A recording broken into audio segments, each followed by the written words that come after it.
And now, introducing the man who qualified for the Olympic curling team by mistake. When asked how it happened, he said, well, my local gym closed, so I was looking for a way to torch my buys and thighs and saw curling and thought, why the hell not? When I arrived, they were brushing ice and sliding tea kettles, and I thought, this is way better. He's still looking for ways to sculpt his guns. He is Glenn Clark.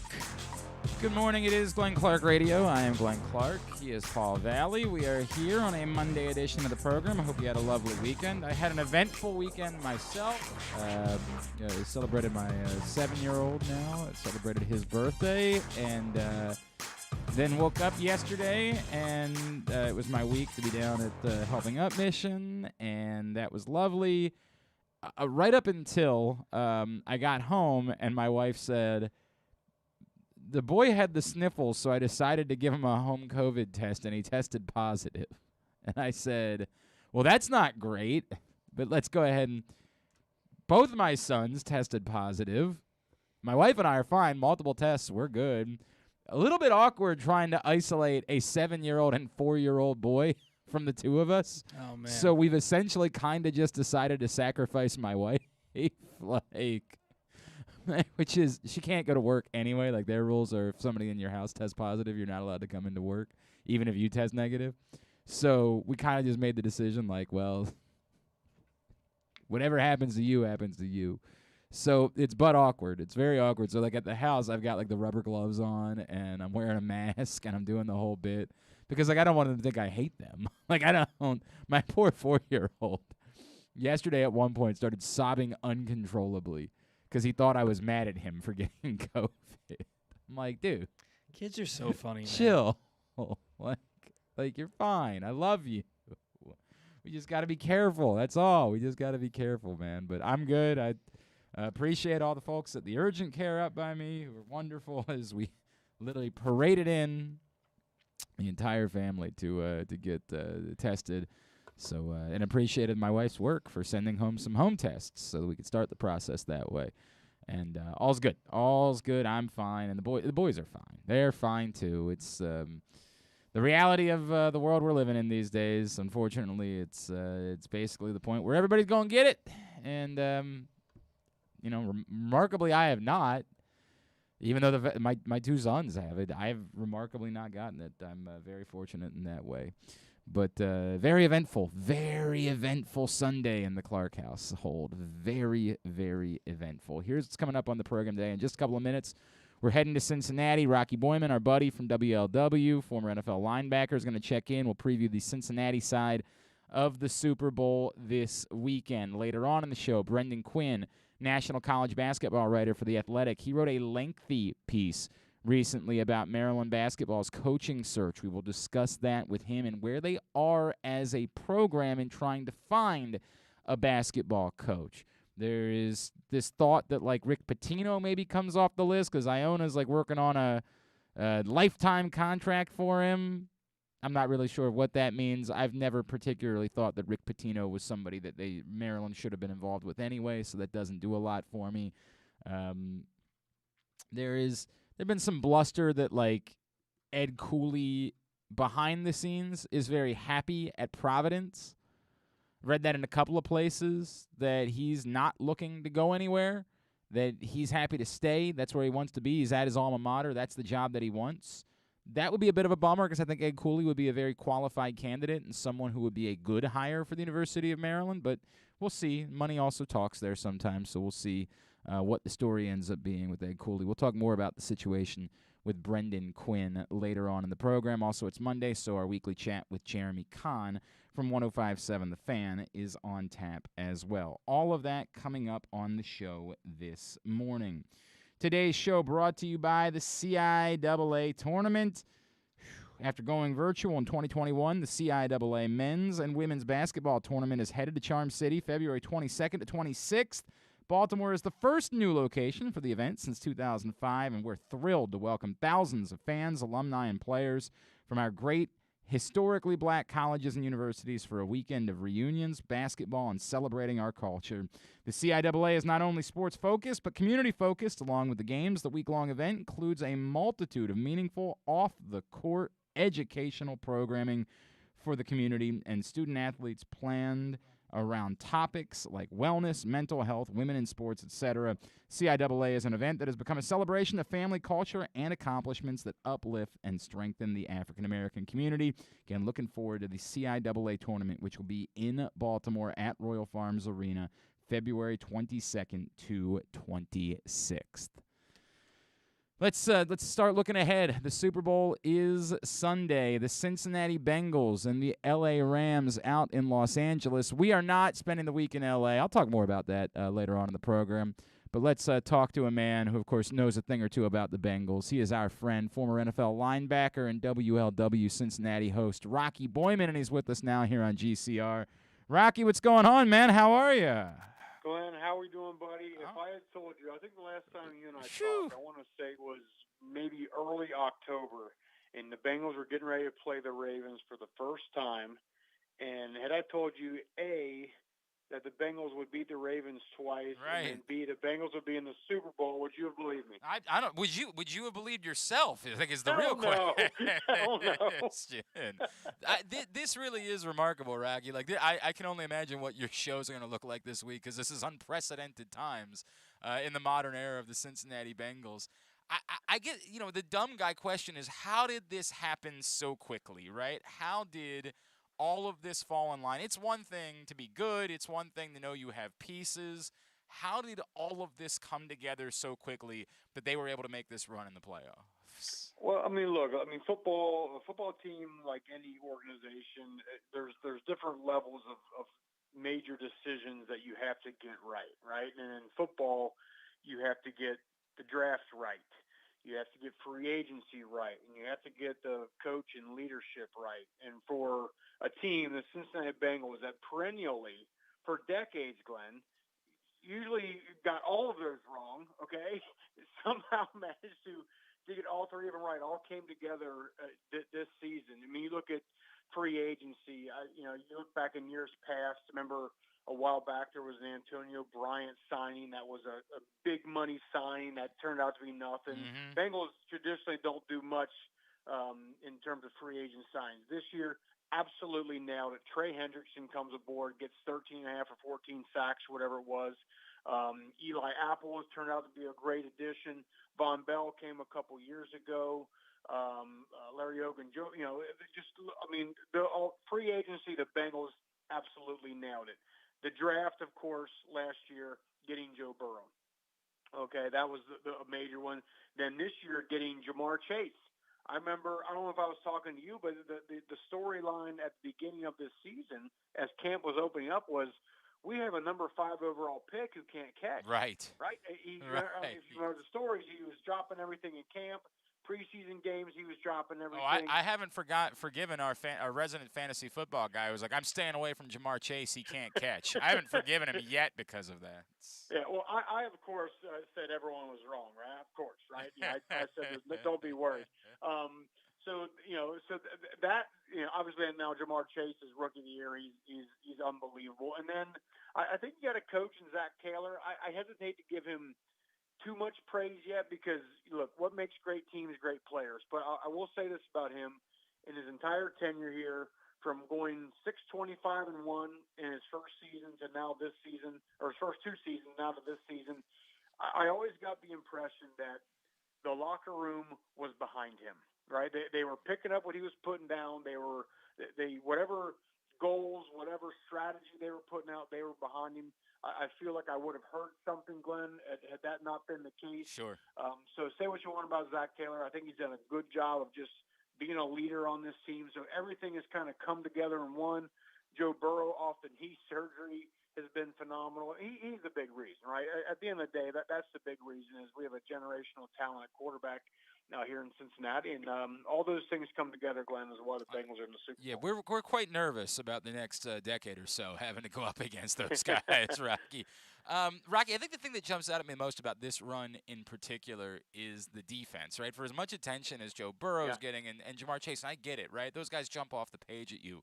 But now twice to have held the Chiefs in check for entire halves when they needed to in order to win football games. where did this come from that the Bengals defense was ready to step up and meet the moment and make a run to a Super Bowl?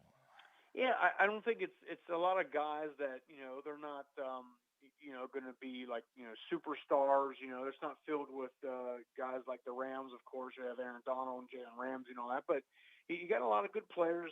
I think they certainly play well together as a team. You got guys that do their role well. Sam Hubbard for one. He is a defensive tackle, but he plays some defensive end. He did a magnificent job playing a spy position against Patrick Mahomes. So he's a hybrid kind of weapon they really use. Von Bell's been great in that. Obviously Trey Hendrickson with the sacks. You get DJ Reader did an excellent job stopping the run against Travis Henry and the Titans. So it's like everybody's kind of just filled in and done their job. Maybe they lack a little bit of star power, but whatever. I think on top of that, whatever the offense does well, I think they do a good job of taking that away. I mean, that's always the number one thing a defense has to do. When you look at the team, who we playing this week, Coach? Well, we're playing this team, and what do they do best? You got to take away what they do best, and I think that the Bengals have done a great job of that, especially in the playoffs. He is Rocky Boiman. He is with us here on Glenn Clark Radio. We're previewing the Bengals side of the Super Bowl on Sunday. Rocky, there was so much concern after the first two playoff games about the offensive line. I know there's been concern the entire time, right? But particularly after the Titans game about the offensive line and whether or not it could hold up. I got to assume, as we try to figure out if the Bengals can win this game on Sunday, that has to be the biggest story, right? Is can they prevent Aaron Donald and Von Miller from wrecking this football game and not really giving Joe Burrow a chance? It's the number one thing. It's the most important thing. But you could say it's been the most important thing really every game of the season. I mean, this line I think is good. Are they great? Are they as good as a lot of Cincinnati fans would wish for? Absolutely not. You saw in the 9 sacks against the Tennessee Titans, the 13 quarterback hits. Last week against the Chiefs, they were better. I think some of that fell on Burrow too. He did a better job of, especially early on, getting the ball out of his hands a little bit and kind of discouraging that rush. But no, this is a different animal. I mean, if you watch the Rams, what they do, they like to bring 5 a lot. So they have 1, 2, 3, 4, 5 defensive guys on your 1, 2, 3, 4, 5 offensive linemen, and they find the weak link, which in this case is the Bengals right guard, and they line Aaron Donald up over the weak link and say, you beat him one-on-one, and we like our chances there. So that's what this game is going to come down to, pure and simple. The last game against the Chiefs, the Bengals rotated the right guard, Jackson Carman and oh God, I can't think of his name. They rotated those guys back and forth, so not an ideal situation. So they're going to find that weak link on the line. They're going to put Aaron Donald over him, and then say, go get him. And then all the way, you still have to worry about Von Miller and Floyd and all those other guys. Right, yeah. That's all. Nothing other than that, right? Yeah, no big deal. Yeah. That's all. There's nothing else. What else to you are the biggest storylines in terms of if the roadmap to the Bengals winning the Super Bowl for the first time, it has to involve what, Rocky? I don't know if it has to be anything different than it's been. It's going to take Joe Burrow being fantastic as he's been. I mean, my God, and that I don't think the offense was great against the Chiefs, but I mean he picked up 4 first downs with his legs. One was a 3rd and 7. The other was another 3rd and long. I mean Chris Jones had him sacked twice. It was the damnest thing you ever seen. He found a way to get out of it. His escapability, he's like sneaky escapability, right? Like obviously he doesn't look or play or have the athleticism of Lamar Jackson, but he's got a way of kind of feeling pressure in the pocket. He's for not being as big as Big Ben, he has a pretty good knack for just allowing, defenders to shrug off him. So he's got to be huge in this game.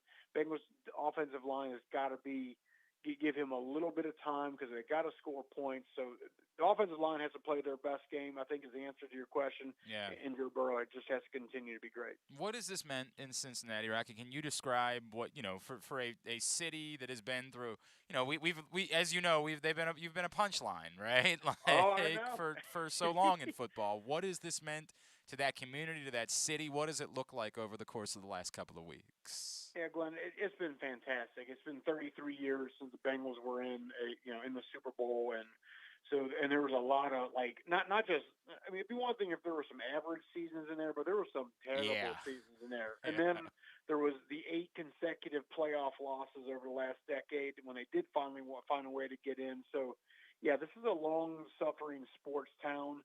And because of that, I think a lot of folks, hung in there and, through the tough times and all that. And now they're just absolutely going bonkers right now. I mean, everywhere, orange and black everywhere, Who Dey chants. You put your car into the gas station, you look across the thing, and you see somebody in a Bengals jersey, and you shout out a Who Dey. That's cool. That's what the fans are doing. It's kind of cool to see everybody do that, and just couldn't say more about how excited these fans are. We've experienced those feelings. It is really, really special, man. It is just a special time to be a part of it. And then let me wrap with this, Rocky, if I could. There is still, I bet there's a few in Cincinnati, right? But I brought up a second ago that we're nervous in Baltimore about what this could be like for the next 5 to 10 years. But you'll still hear from every couple of people will be like, hey, this is still the Bengals we're talking about, right? And this is still an organization that admittedly is capable of figuring out a way to screw this up somehow, right? Like that's just sort of the reputation that exists of the Cincinnati Bengals franchise.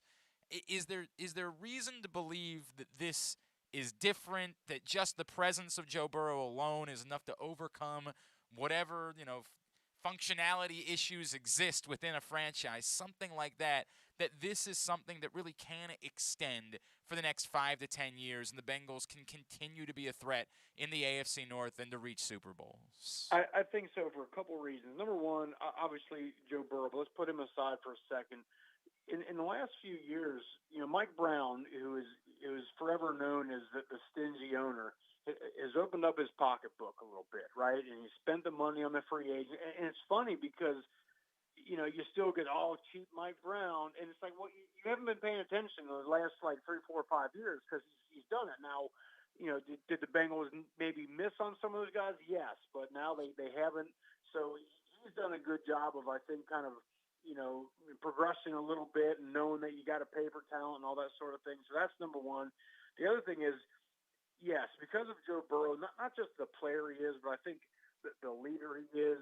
I always, Andy Dalton was a great quarterback here for about 8-10 years, but I always got the feeling. I think a lot of fans got the feeling he just didn't have that I want to rip your heart out kind of thing to him. That you got to have him a quarterback that Peyton Manning had, that Steve McNair had that I played with, that, and now that I think Joe Burrow has, the players just gravitate to that. And then the other thing is, now all of a sudden, a town that has been hard to get free agents to want to sign here, I think that's gonna be on the upswing big time because folks are, players are like, I want to play with that Joe Burrow guy, right? Especially if you're a wide receiver right now. Like, yeah, I would play with him for the next 5 or 6 or 8 years, right? So in the past, for a lot of those conversations were happening, I think they are now. All right, he is Rocky Boiman. He is our buddy out in Cincinnati. At Rocky Boiman 50 on Twitter is how you follow him. He's got a great book. If you haven't picked it up, Rocky's Rules, it's available as well. Rocky, I'm happy for you and I'm happy for the city, but it's measured, and I'm sure you understand that, right? Totally get it. I'm happy for now, and then when we get to next season, not happy whatsoever and not wanting to deal with it. But enjoy it, man. I know how special it is. It's truly an incredible time to be in this business, and more than anyone as a football player how cool it is. Rocky, thank you for taking the time for us this morning, Absolutely, man. Anytime, buddy. Thank you. Be well. You too. Rocky Boiman checking in with us out in Cincinnati. Really appreciate him doing that. And look, there is that small part of me that still says that this is the Bengals, but we've been saying that all season long. Like, we keep thinking that at some point they're going to be the Bengals, and they haven't been. The question now is the long-term aspect of it. As a franchise, are you at a place as a franchise where you can sustain success, where this isn't just sort of an anomaly because you have a remarkable quarterback and clearly an all-world number 1 wide receiver, and you rode that as much as you could ride it, but then the organization gets in the way moving forward, and they screw it up. I don't know. I mean, good organizations screw things up, right? The Baltimore Ravens traded away Anquan Bolden after winning a Super Bowl. Good organizations F up. The Cincinnati Bengals have by no means have proven to be a good organization long-term. Are they the type of organization that will somehow end up screwing up what looks like to be something that's got them set up to be significant for a decade to come? They got to prove that. That's the reality of what we know about the Bengals. We're not just going to assume that. We got to watch them prove that they're ready to be this type of franchise for 5 to 10 years. They were competitive for 5 to 10 years with Marvin Lewis, but just competitive. They got to prove they can be a top-notch franchise.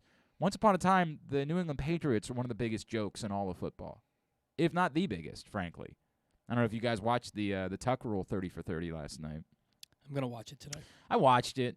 It was fine. It was fine. It was if you care about that, you probably loved it, right? Like, if you care at all, those of us that don't care all that much, it was more like, okay, it's interesting. Like, there were things that I didn't remember about that game, and I was like, wow, that is interesting, right? Like, I didn't remember Eric Allen literally hearing the play call from Charlie Weiss before the Charles Woodson strip sack play. Like, I thought that was a fascinating wrinkle, that because I don't care about these teams, it's not something that matters to me, I had forgotten all about. There were some interesting things during the course of the game. I think everybody just sort of liked the interaction between Tom Brady and Charles Woodson. That one, some of that comes off so forced to me because Tom Brady does business with ESPN. He's literally a partner of ESPN. That, like, I don't really know if I'm getting Tom Brady or if I'm getting manufactured. The Tom Brady industry is what I'm getting in those moments. But it was still a pleasant watch. And it reminds you, of course, that was the final game ever played in the old Foxborough Stadium. The Patriots were such a laughingstock, they were legitimately going to move to Hartford, Connecticut. Like, they were leaving Massachusetts. They had a press conference and announced their move to Hartford, Connecticut. And the only reason it didn't happen is because the stadium ground, when they went to go start breaking ground in the stadium in Connecticut, they realized that it was going to be more costly than they thought it was going to be to rip down this power plant or something like that existed where they were going to build the stadium. The Patriots were a laughingstock. Were maybe the most embarrassing franchise in all of football. Them and the Cardinals. And one player clearly changed that, in concert with a coach, of course. Changed it utterly, totally, completely. They went from the biggest laughingstock in football to the model franchise in football. Again, you can say what you want about some of the controversy that they experienced, but they won 6 Super Bowls. Winning is winning. Yeah. So it's, of course, possible that the Bengals could be, it can be done, that you can go from being a joke and one player can transform everything about your franchise. And I'm not telling you that Joe Burrow is Tom Brady, but I know one thing with certainty. Joe Burrow, at this point in his career, is way better than where Tom Brady was at this point in his career. And again, I'm not suggesting that means that he's going to have Tom Brady's career, because that's nuts. They do ask more of Burrow, I think. Yeah, but even than they did of Tom Brady back then. That's true, but Tom Brady's skill set then wasn't what Joe Burrow's was. No, that's true. He That's didn't have the ability to throw. And you could argue Tom Brady oddly became his best at throwing the ball downfield when he approached 40. He didn't become a really good downfield thrower until he was about that. He was never a great thrower to the sidelines. Tom Brady made a career throwing the ball in the middle of the field. By working his butt off. Joe Burrow already has skills that are better than Tom Brady ever had at throwing the football. That doesn't mean that Joe Burrow is going to have anything even sniffing, even a third of the career that Tom Brady has had. But from a skill set comparison, Joe Burrow is better today than Tom Brady was in his second year. Again, I'm only making that comparison because of the parallels between the Bengals and the Patriots as franchises, not because I think Joe Burrow can be Tom Brady. The point being that one player can be transcendent enough to lift up an entire franchise. It can be done. Joe Burrow might be that guy. I look at the Bengals, and I think they're going to be very good for a long time because I think Joe Burrow is that guy.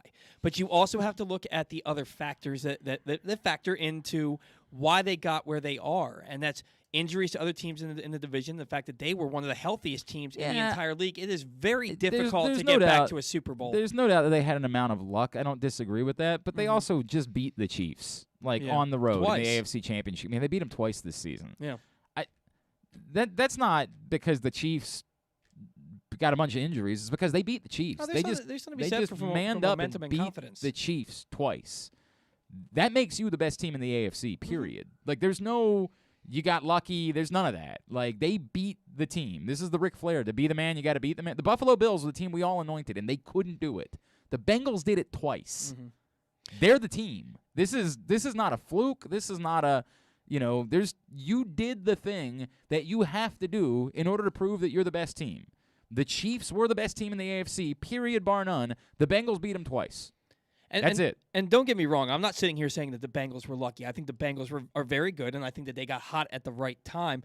All I'm saying is there's a lot of things that have to happen to get to a Super Bowl, and that's why it's so difficult to repeat and get back. It's unquestionably very hard, but it's much easier when you've got a quarterback. Mm-hmm. It's much, again, as I've dealt with a billion times over the years, you don't have a quarterback, you don't have a chance. When you have a quarterback, you got a chance. The Bengals have a quarterback.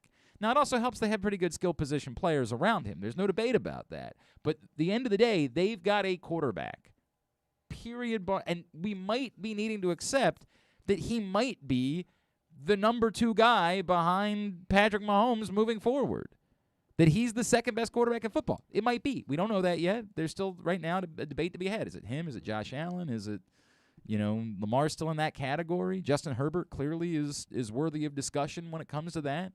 We got to figure out who that is moving forward. And, of course, Aaron Rodgers was still that guy a little bit this season. How long he'll be there, we don't know. But that's the reality. That's what we're dealing with moving forward, and we'll see if they can continue to be that guy. Sure, we can go to the other side if he's available. That's fine. We can do that. All right. Well, we previewed one side of the Super Bowl, and we're going to preview the other side of the Super Bowl when we come back in. Today's show is brought to you by Underdog Fantasy Football. If you're not playing Underdog, I have no idea what you're doing with your life. That is a massive mistake. Underdog Fantasy Football is so much fun. There's only one football game left, but even when football season's over, you can play basketball, you can play hockey, and if they ever get around to playing baseball, you'll be able to play that as well. You can't bet on your phone or your computer yet in the state of Maryland, but you can feel like you're betting when you're playing player props, parlays, and so much more with Underdog Fantasy Football. And they're matching your first deposit up to $100 when you use the code PRESSBOX. Download the Underdog Fantasy Football app or go to UnderdogFantasy.com to sign up. We'll head out to L.A. DeMarco Farr, part of the Rams broadcast crew. Let's preview the other side of Sunday's matchup. That's next, Glenn Clark Radio. That first sip. That first bite. Start your day off right with a delicious breakfast at Royal Farms. Choose from a fantastic selection of fresh Royal Farms breakfast sandwiches and top it off with a rich hot cup of the freshest coffee in the world. At Royal Farms, breakfast is available day and night. It's the freshest breakfast in the world. Real fresh, real fast. Royal Farms.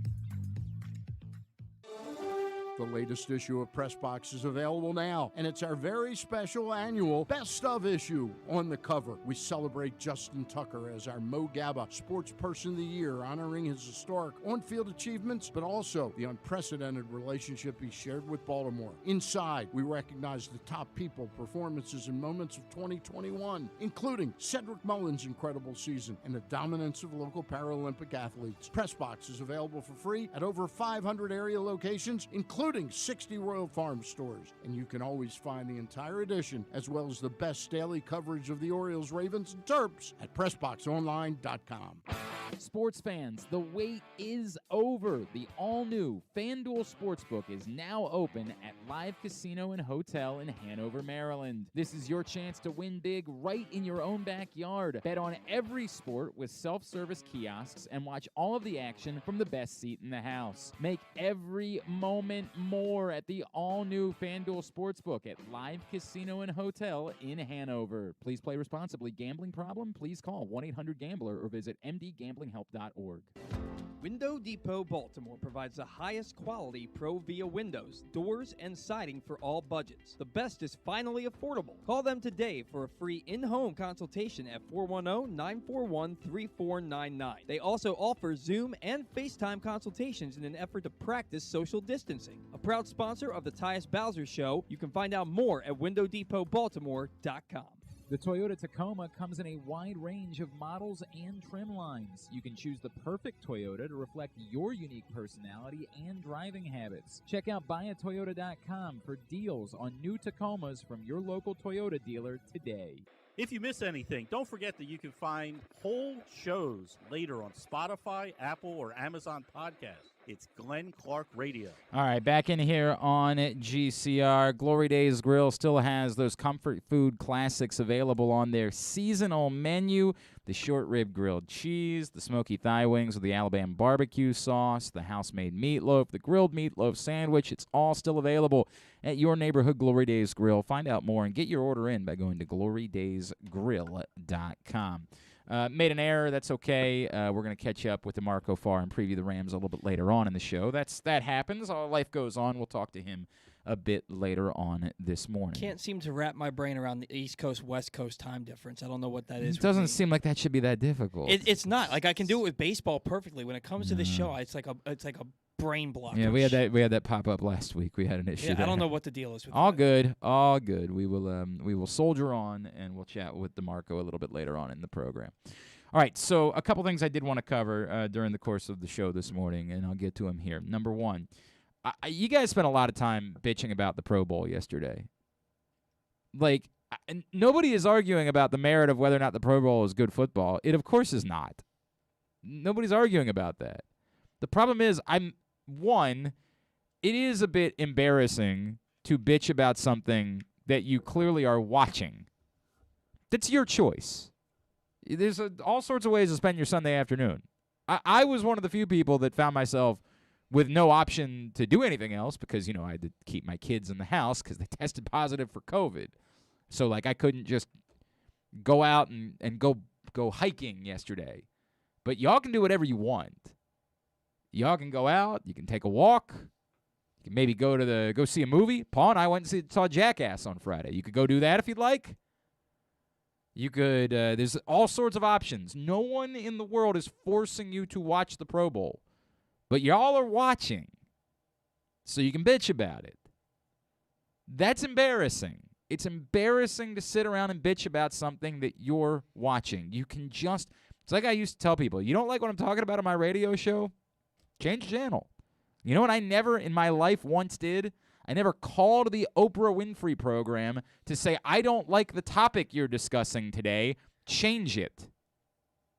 I just changed the channel. I'll never in my life understand people who would call into my radio show or whoever's, Drew's, whoever it was, to say, this is boring, talk about something else. Just change the channel. It's cool. We'll be here. If you want to wander back in a little bit, wander back. If you don't like what we're talking about on this show, there's a billion podcasts available. YouTube is expansive. You can find anything you want there. You can go get whatever it is that you're looking for. Go do that. I'll never understand that thought process. But beyond that, the idea that the Pro Bowl needs to be fixed is comical. Because here's what the answer can never be. The answer can never be the football players try. That is the worst scenario that you could have for the Pro Bowl. Could you imagine if yesterday they had the football players in that game really trying, and Mark Andrews attempted to pick up a block from, I don't even know who the edge rushers were that were playing for the NFC team. T.J. Watt. T.J. Watt. No, he plays for the AFC. Yes, correct. I don't Sorry. know who was playing for the NFC. Nick Bosa. Did he play? I don't even know. But let's just say it's Nick Bosa. And Mark Andrews gets overwhelmed by Nick Bosa and messes up his ankle in the Pro Bowl, and it impacts him into the deep portion of next season. Could you imagine? In no world should football players ever be trying in the Pro Bowl. It's insane. I don't care what Deion Sanders tweets and what all these guys tweet about what they used to do in their day. I'm sorry, we got smarter. I know you think you're eternally going to be tougher than everyone that comes after you. You're not. These guys are just a little bit smarter. Because at some point we learned as a society, this is insane. We are risking injury for something that doesn't matter. It's like we got smarter about the preseason. We used to leave starters in preseason football games into the second half. It was nuts. It was bonkers. And we argue, well, we want to get them as much experience as we possibly can. As if anything that happened. Did you just hear from Rocky Boiman? What did we think Jamar Chase was in the preseason? A guy who couldn't catch the football. Because it doesn't matter. Nothing that happens before the season begins matters. You just want it to matter because you're paying attention. All these people go out and watch training camp, and they want to believe what they're watching matters. You want to believe that it's relevant, and it's not. And the quicker you learn that, the better off you are. We can never, ever, ever again have guys try in a Pro Bowl. That is insane. That is the most bat-ass concept I could ever fathom. You don't want to watch it, don't watch it. But the answer can never be try. They should just make it flag football. I think the first argument we make it 7-on-7. Mm-hmm. It essentially is flag football. They just don't embarrass people by putting the stupid flag. It's low rent to put the flags on guys. It's a gentleman's agreement. Mm-hmm. When you're gonna be tackled, we just stop. We just stop the play because you're gonna be tackled, and it's a bad idea to have there be more tackles. Yeah. That's fine. I didn't watch it. It's not for me. My son, by the way, was all in. My son was loving it. He was yelling upstairs. Mark Andrews caught a touchdown. I'm like, all right, kid, nobody cares. I'm trying to play along because it's a football game, and he loves football, and so he's happy to watch, and he's 7 years old and doesn't know any better. He has no idea that this is terrible because he's 7. And by the way, that makes it okay by me. It's okay they play the Pro Bowl. Clearly, there were some people. Everybody's making fun of the attendance. This is where we lose perspective. It's insane that tens of thousands of people paid ticket prices to watch that. It is a testament to how amazing the dominance of football is that tens of thousands of humans would pay American dollars to watch that. It's not embarrassing at all that the stands were half empty. It's remarkable that they were half full. It's insane that they were half full. It's incredible that there are that many people that are willing to watch that. That is unbelievable. That's one of the most remarkable things I've ever seen. It is proof of how dominant the NFL is that many people would show up to watch that. It's nuts. And by the way, I'm sure the ratings will be through the roof. You bitch and piss and moan and complain about the Pro Bowl all day, all night, because I get it. There's nothing else going on. I made a joke last night that we were at the point where there is nothing to watch in the Winter Olympics, and yet it's still the best thing to watch because there ain't nothing to watch right now. Unfortunately, the NBA and the NHL have not done a good job of making their regular season games matter. There weren't even NHL regular season games being played this weekend because they were on their All-Star break. But no, I think the big prime time NBA matchup this weekend was between two teams that were under 500 in the Lakers and the Knicks on Saturday night on ABC. The AT&T Pro-Am was yesterday. I watched a lot of golf yesterday. There you go. You can watch your golf. That will not be a sentence that I will ever. I also got a good nap in during the golf, but I watched nothing. It's just not. You're never. I've tried a billion times. It's over. I can't. You can't get me to care about golf. I even looked at the NASCAR thing at the football stadium because I was like, oh, this is different. I'll see what this looks like. I looked at it, and then after 2 laps, I said, okay, I've looked at it. I've seen a NASCAR race in a football stadium. I just don't. Again, it's the same thing I feel about golf. It's just not for me. A lot of people can be into it. It's just not for me. It's not my thing. If they had put the college lacrosse games on TV this weekend, I would have spent time. And I went to the Loyola game on Saturday night, the basketball game, which is a bummer. They lost. They had a shot to win at the end. They lost to Navy. Although happy for Navy, obviously. I even looked at a little bit of the Maryland game because there was so little going on yesterday. That was an ass kicking, but that's what it is. I mean, I don't know what I'm supposed to say here. I get it. There just wasn't much happening this weekend, so we didn't feel like there were alternatives. And this is what the next few weekends are going to look like until the NCAA tournament begins. That's the next, or at least the conference tournaments, really. people that care about Duke and North Carolina watch Duke Carolina on Saturday night. But unless you care about Duke or North Carolina, it doesn't interest you. Once upon a time, there was a time, and this is more a reflection on college basketball than it is on those two programs, but once upon a time, that was the type of game that everybody in the country cared about, whether or not they cared about Duke or North Carolina. It was just the brands were so significant. Unfortunately, college basketball, in large part because it's become more of a one-year player sport, the brands don't overwhelm in the same way. Just because that's Duke and North Carolina, you're not going to tune into the game. It has to be there are big names and players that you care about, and those teams have to be really good in order to be willing to watch it or interested in watching it in the same way. It of course, does nothing for me. I have zero interest in Duke, North Carolina, so I certainly did not tune in for that on Saturday night. I get it. It's a tough weekend. There wasn't much going on that compelled you or interested in you. But pissing and moaning about the Pro Bowl, you're just doing for the sake of doing it. There is no world in which players in the Pro Bowl should be trying. Thank God everyone involved understands that.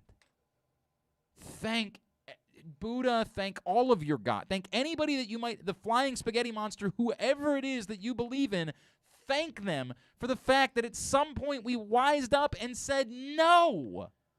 No. We're not going to risk players getting hurt for this meaningless crap. We're not doing that. Hopefully we get rid of another preseason game next year. I would prefer if we got rid of all of them eternally. Remarkable how the season where we banged all the preseason games, said we're not going to do that, everything was just fine. We had a season. It was totally fine. It went off with no problems despite there being no preseason games. Let's do that forever. We have figured it out. This sport is too violent for us to be wasting reps in meaningless games. The Ravens lost half their roster in the real games. At least there was something to be competing for. Losing your players to something that's meaningless? Get the entire F out of here with that. The best possible thing that the Pro Bowl can do is not try.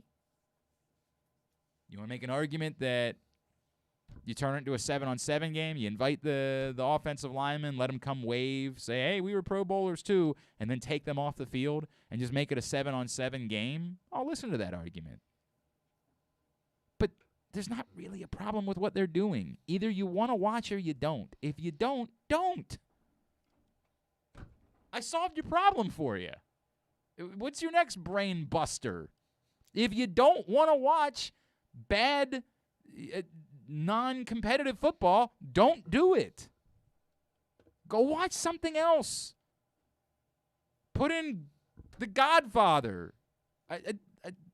Netflix is still a thing. I haven't watched The Tinder Swindler yet. I could watch that. Billy Madison was on yesterday. Flip the channel, man. Got hundreds of channels. Put something else on. But do not think for a second that the way to solve the problem is to have players risking getting hurt in the effing Pro Bowl. That's insane. I'm Glenn Clark, and I approve this message. Hour number 1 of today's show is also brought to you by Live Casino and Hotel. Oh, man, you know how much I love Live Casino and Hotel. It is such a cool place to hang out and watch the game. I think they're mostly message events at sportssocialmd.com. If you're still interested in being there this Sunday for the big game, message them. There is a chance. Sometimes they have people message them and then they can't make it out for whatever reason. You can send them a message and see if they've still got spots. They might still have a spot or two available for you to reserve, like a private table for the game, and just an unbelievable atmosphere to do your live betting in-game this Sunday night. The FanDuel Sportsbook at Live Casino and Hotel is the best place to bet and watch live sports. Walk up and make your bet at any of our 24/7 betting kiosks. The 51 self-service betting kiosks are dispersed throughout the property. Or visit their personal betting windows to place a bet with a sportsbook representative, and you'll want to be there on Sunday. For the record, if you're there on Sunday and you haven't reserved a spot, you can still hang out. Like, there's room in the bar for standing, and you can still go make your bets, and there's plenty of screens for watching the game. They just can't guarantee you seating. That's the difference. Like, if you want to bring a group out, have a table, hang out, watch the game, get food, they can't guarantee you that unless you reserve your spot. But there is a lower bar. There's an upper bar. You can hang out there. There's, of course, table games that you can play all throughout the casino, and you can walk up. There's plenty of standing room. You can be there on Sunday. I just can't guarantee you seating unless you have made your reservation events at sportssocialmd.com. So that was one of the things I wanted to get to on this list. Next, I have a column coming today. I largely have covered this already. I'm just doing it for the website because I think it's warranted. I got a column coming today at PressBoxOnline.com, which is essentially my reaction to Eric DeCosta, and it's my reaction to the fact that we somehow allowed this Hollywood Brown thing to become a debate, and it was badass insane. And I'm trying to be nice about it, but it was badass insane. And I'm not critical. It was our buddy Bo Smolka who asked Eric DeCosta if the Ravens were going to be picking up the Hollywood Brown's fifth-year option. I'm not critical of Bo in any way. Even when something's a formality, you have to ask the question because you have to know, right? Like, the Ravens have to make it public. Yes, we're doing that. Even if it's something that everyone is going to assume they're going to do or they're going to do, you still have to ask and get them on the record saying yes, because you have to write about it. You have to make your plans of what the roster is going to look like, what salary cap numbers are going to look like, knowing that they're going to do it, not just assuming it. So it's in no way am I critical of Bo Smolka, but I'm also not critical of Eric DeCosta, whose answer to the question was literally 2 words long. Do you anticipate picking up Hollywood Brown's fifth-year option? I do. End of answer. Because there's nothing else to be said. We allowed this to become some sort of, like, talking point over the course of the last few weeks, with think pieces being written on various websites around town. And it was, as I said, at best ponderous and really more preposterous. It was insane. You know how many wide receivers in the NFL right now have contracts that average per year more than the $12.9 million that it would cost to pick up Hollywood Brown's fifth-year option? I'm going to guess 31. No, not that many. Okay. 20. And the number will go up. Like, more guys are going to get deals in the next, I presume that a couple of the guys that were drafted behind the Hollywood Brown are set to get deals over the course of the next year or so. I'm going to guess that the Titans are going to try to get something done with A.J. Brown. I'm going to guess that the Seahawks are going to try to get something done with DK Metcalf. I'm going to guess the 49ers are going to try to get something done with Deebo Samuel. And I'm going to guess that the Commanders, my first opportunity to say that, will try to get something done with Terry McLaurin. There are other guys on that list that you can debate whether or not they're better than Hollywood Brown. You can debate Hunter Renfrow versus Hollywood Brown. You can debate Deontay Johnson versus Hollywood Brown. There are other guys drafted in that class that are on par, and someone might argue better than Hollywood Brown. But it's not certain. The first 3 guys, there's no debate. DK Metcalf, A.J. Brown, Deebo Samuel, they've separated themselves. Those are the top 3 receivers that were drafted that year. Terry McLaurin's not far behind them. And Terry McLaurin is the one that you look at the most and say, boy, if he was somewhere else, he'd probably be absurdly special. And so in that way, I'm willing to give him a slight edge over Hollywood Brown in terms of ranking those guys. But as I've said a billion times, we've lost our mind. We've lost our ability to talk. We live in the GOAT trash era. You're either the GOAT or you're trash. We've lost all ability for nuance, for adult discussion, for things along those lines. There is, of course, a Hollywood Brown debate to be had. We want to vent our frustration about the fact that Hollywood Brown isn't DK Metcalf. We want to vent our frustration about the fact that Hollywood Brown isn't A.J. Brown. We wanted to vent our frustration about the fact that he isn't Deebo Samuel. Of course, it's pretty unique. Who is? And in doing so, we say stupid things like, well, I don't know if the Ravens should pick up Hollywood Brown's fifth-year option. Who benefits from the Ravens not picking up Hollywood Brown's fifth-year option? Who is that good for? Who's helped by that? It was preposterous that we were talking about that. as if it was debatable. Again, they have to go on the record and say they're doing it because that's the way this works. Like, they have to tell you, they have to announce that they're doing something. But debating it, making it so there was a question about whether or not the Ravens were going to pick up Hollywood Brown's fifth-year option, that made us look stupid. There was no world in which the Ravens wouldn't be picking up Hollywood Brown's fifth-year option because Hollywood Brown isn't Rashad Perryman. I get it. We're frustrated because of who he isn't and because there are moments where he's made critical errors. I understand that. I get the frustration with Hollywood Brown, and there is a debate to be had about his long-term future in Baltimore and what the franchise should do in regards to how much he could get on the open market versus how much they'd be willing to pay him for a long-term deal. That's not the debate we're having at the moment. The Ravens don't need to do that right now. They don't need to do that for a couple of years. And even the secondary part of the debate, which is the debate of whether or not you should trade him if you know you're not going to sign him, even that part of the conversation isn't so obvious. Like, I could say, and I said a couple times, if you decide he's going to price himself out of Baltimore because there's always going to be a team, there are so few legitimate wide receivers. Everybody's freaking out about Davante Adams. Everybody's losing their mind. Davante, this is the best wide receiver that will ever hit the free agent market. As if the Packers would just allow Davante Adams to hit the free agent market. As if the Packers wouldn't say, no. You're Davante Adams. We're going to go ahead and slap that there tag on you. And, no. We just say things, man. Like, we just get all hot and bothered because we see a name on a list. We're like, Davante Adams is a free agent. Like, no. I mean, is there some bizarro world where the Packers just decide we're ripping everything up and we're moving on from everyone? I guess it's possible, but why wouldn't they attempt to get something for Davante Adams in that process? Like, why wouldn't they say, we're going to tag you, and if another team wants to trade for you, God bless him. But we're not just going to let you walk for the sake of letting you walk. You're a generational talent. Get the F out of here. That caliber of wide receiver so rarely hits the actual open market that there is a possibility that when Hollywood Brown gets to the open market, he's the best one that gets there and stands to make a lot of money because of it.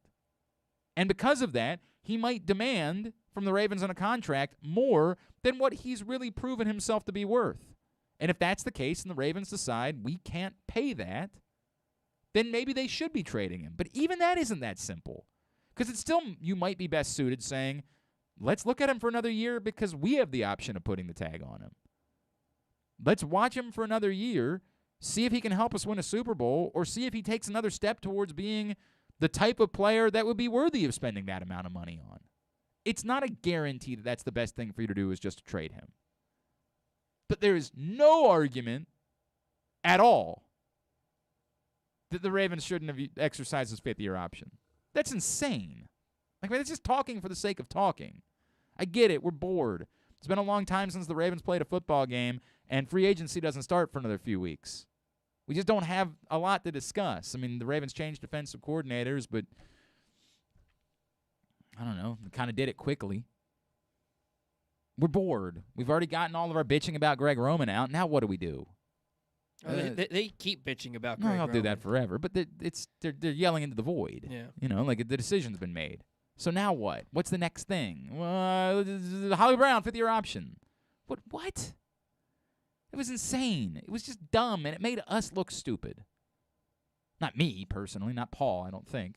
No, my East Coast, West Coast made me look stupid. Yeah, that's dumb. Everybody's yelling at you. You'd be like, I saw that you were getting into fights with everybody at golf yesterday. I'm like, God, is this how bored we are? Is this how bored we are that we're yelling about golf? Jesus Christ!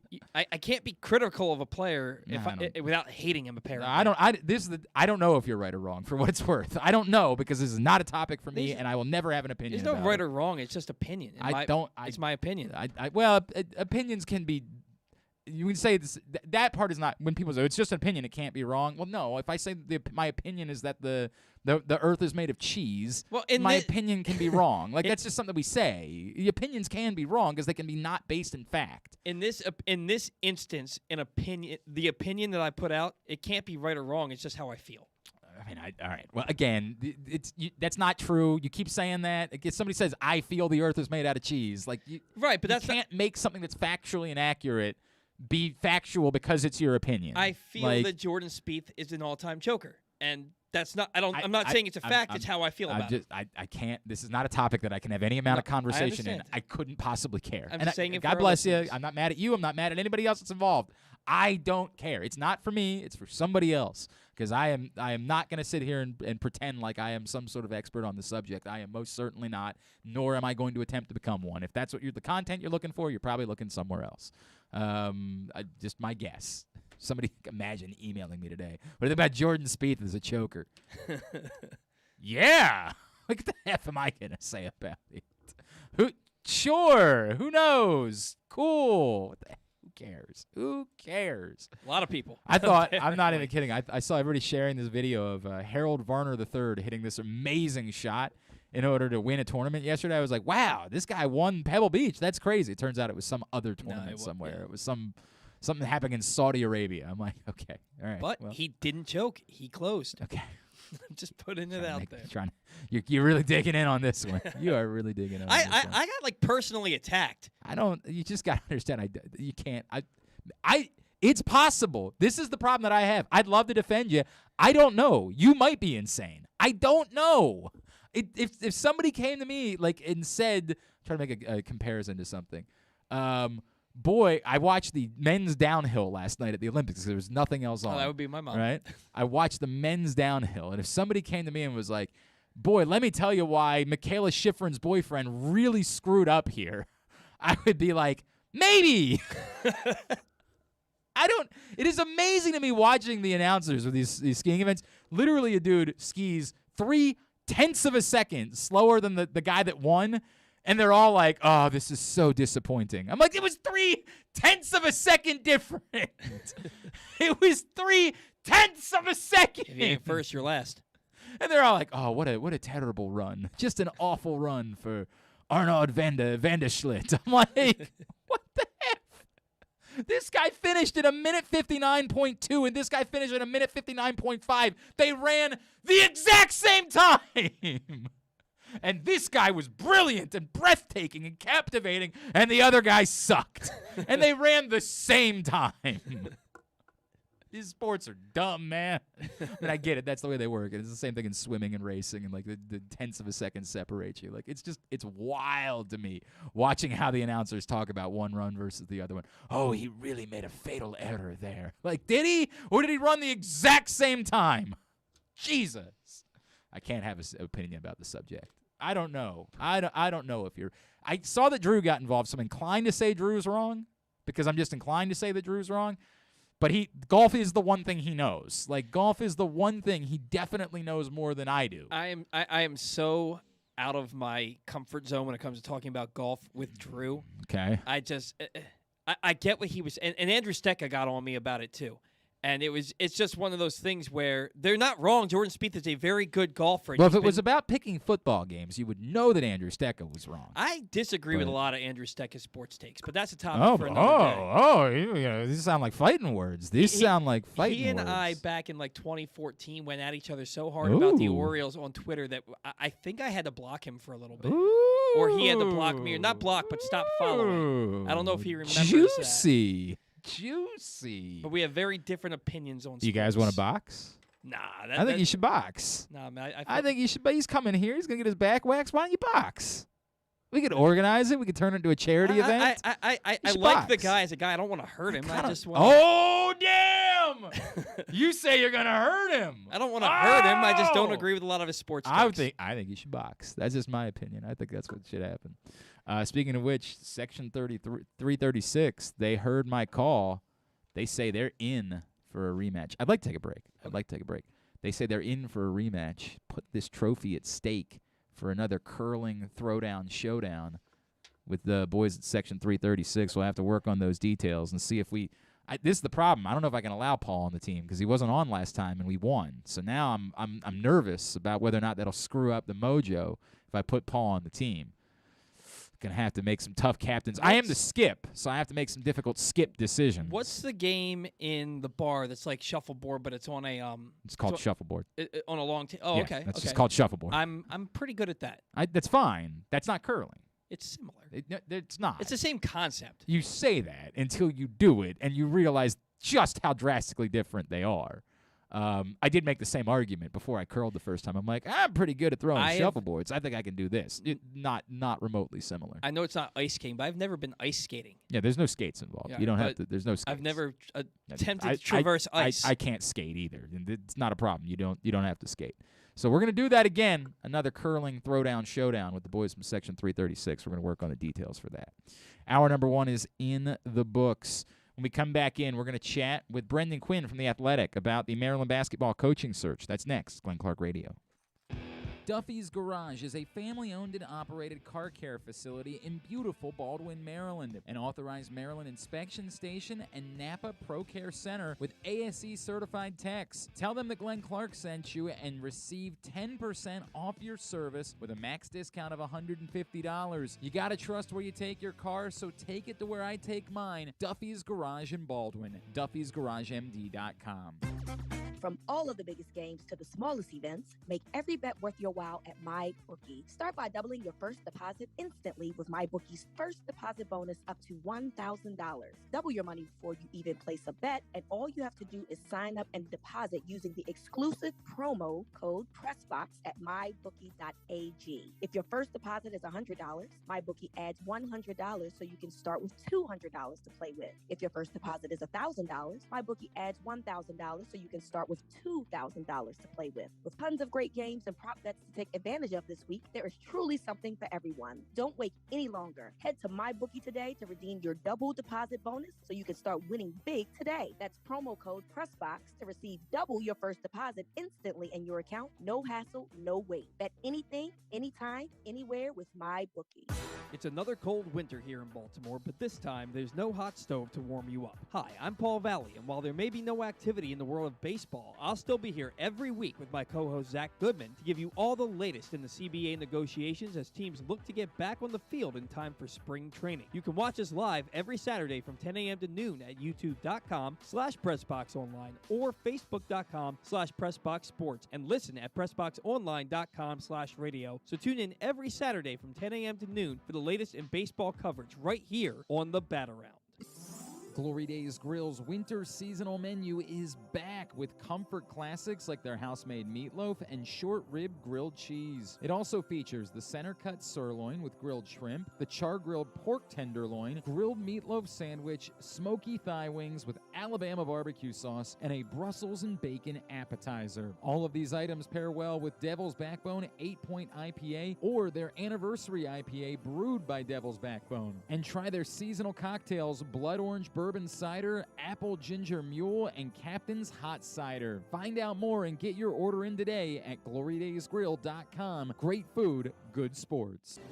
Window Depot Baltimore provides the highest quality Pro Via windows, doors, and siding for all budgets. The best is finally affordable. Call them today for a free in-home consultation at 410-941-3499. They also offer Zoom and FaceTime consultations in an effort to practice social distancing. A proud sponsor of the Tyus Bowser Show, you can find out more at WindowDepotBaltimore.com. We can't imagine why you'd want to, but you can watch GCR live. It's at facebook.com/PressBoxSports. And try to guess whether these guys are wearing any pants. All right, back in here on GCR. Proctor points out that maybe the better argument for the problem with the Pro Bowl isn't the quality of football, it's the fact that Kirk Cousins was involved in the game. Like, because if you're watching a football game where Kirk Cousins is supposed to be an all-star, yeah, you're probably spending your time doing it. I don't care if they're playing real football. I don't know that that's a good way for you to spend your Sunday afternoon. The second best touchdown to interception ratio in the league. We act like he's garbage. He's just he's like not. Jordan Spieth. He's not a closer. I don't know what you're trying. I don't know what you think you're saying. I have no idea what you think you're saying. There is no world in which I need to watch more Kirk Cousins. He's what he is. He's fine. He's professionally fine, and that's all he is. But no, stop. All right. Let's talk more about the Maryland basketball coaching search. And our next guest wrote a very lengthy piece for The Athletic. It's now, I think, 2 weeks ago. And I've been meaning to have him on to talk about it and everything that he learned in the process. He is the national college basketball writer for The Athletic. He's Brendan Quinn, and he's with us now here on GCR. Brendan, it's Glenn and Paul. It's great to chat with you, man. Thank you for taking a couple of minutes for us this morning. Yeah, absolutely. Happy to. Brendan, it's interesting because when this all happened, one of the things that I said, I had no problem with the fact that Maryland moved on from Mark Turgeon, and obviously, and by the way, all the reporting I did, it legitimately was a both sides type of thing. So Right. we got to be fair about that. But I think that there are people like and I know it's been a bit of a struggle for Nate Oates since, but when Maryland fans started yelling about Nate Oates, all I could keep thinking to myself is like, what planet are you living on? In what world do you think that this is the job that Nate Oates, who at the moment is the darling of college basketball, is cashing in all of his chips to get, right? Like, in what world is Maryland that job? And I know that Maryland won a national championship once upon a time, 20 years ago. And I think that Maryland is a place where you can have basketball success because of the fertile recruiting base. But the reality of where the program is just doesn't jive with a program that's hell-bent on we have to be a basketball-dominant power for 50 years to come. Yeah, that's kind of what I set out to answer. Is I remember the day the news broke on Turge, the immediate response from everyone, the national writers, pundits, talking heads, whatever, was, oh, this is a top 15 job. It's a top 20 job. It's a top 30 job. And that then in turn meant something. And, as I watched this unfold, I said, oh, okay, well, is Maryland a top 15, top 20 job? And if it is, what does that mean? And that's kind of what I set out to write, or at least answer in some way, shape, or form. I don't know if that was achieved, but this notion of, what does one of those jobs looks like, and what are the lines of demarcation that set some places apart from the others. And in a lot of ways, Maryland is one of the best jobs in the country. And in some ways it's not. So the answer is kind of very much in the middle. I'm not sure, what realistic people should expect in terms of the hire, as it is a destination, but it's not a destination for everyone. It's almost exactly, you're like, the way that you ended up going through this, I think Maryland's going to be able to hire a good coach to be their next basketball coach, right? Like, I think that they're going to be able to, there's a never-ending list of potential candidates, and they're going to be able to get one of those guys if they want to, and if they're willing to spend the money in order to do it. I just don't believe that anybody is looking there and saying, I must, I would give up whatever job I have in order to get to Maryland, the way that they would say, in North Carolina, the way that they would say a handful of other jobs, when Tom Izzo inevitably leaves Michigan State at some point, right? Like, I think that Maryland's not quite in that tier of jobs because, as you point out, more than anything, they don't even have a practice facility.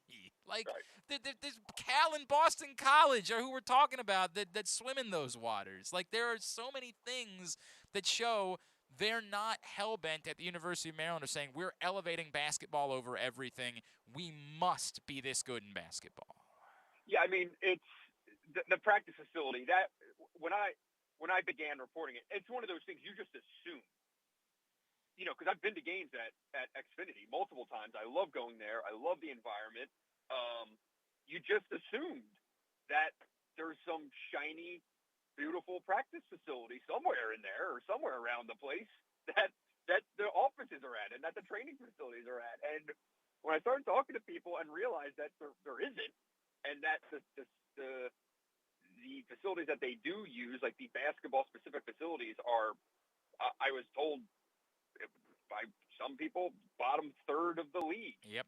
And that's just crazy to like, as someone, looking at it from afar, that's just crazy for me to square with the Maryland brand of basketball. I'm 39, so I grew up in Philadelphia looking at Maryland and thinking that, like, Joe Smith was the coolest thing in the world. Sure. And, loving the designs that came out with when they really leaned into the flag look.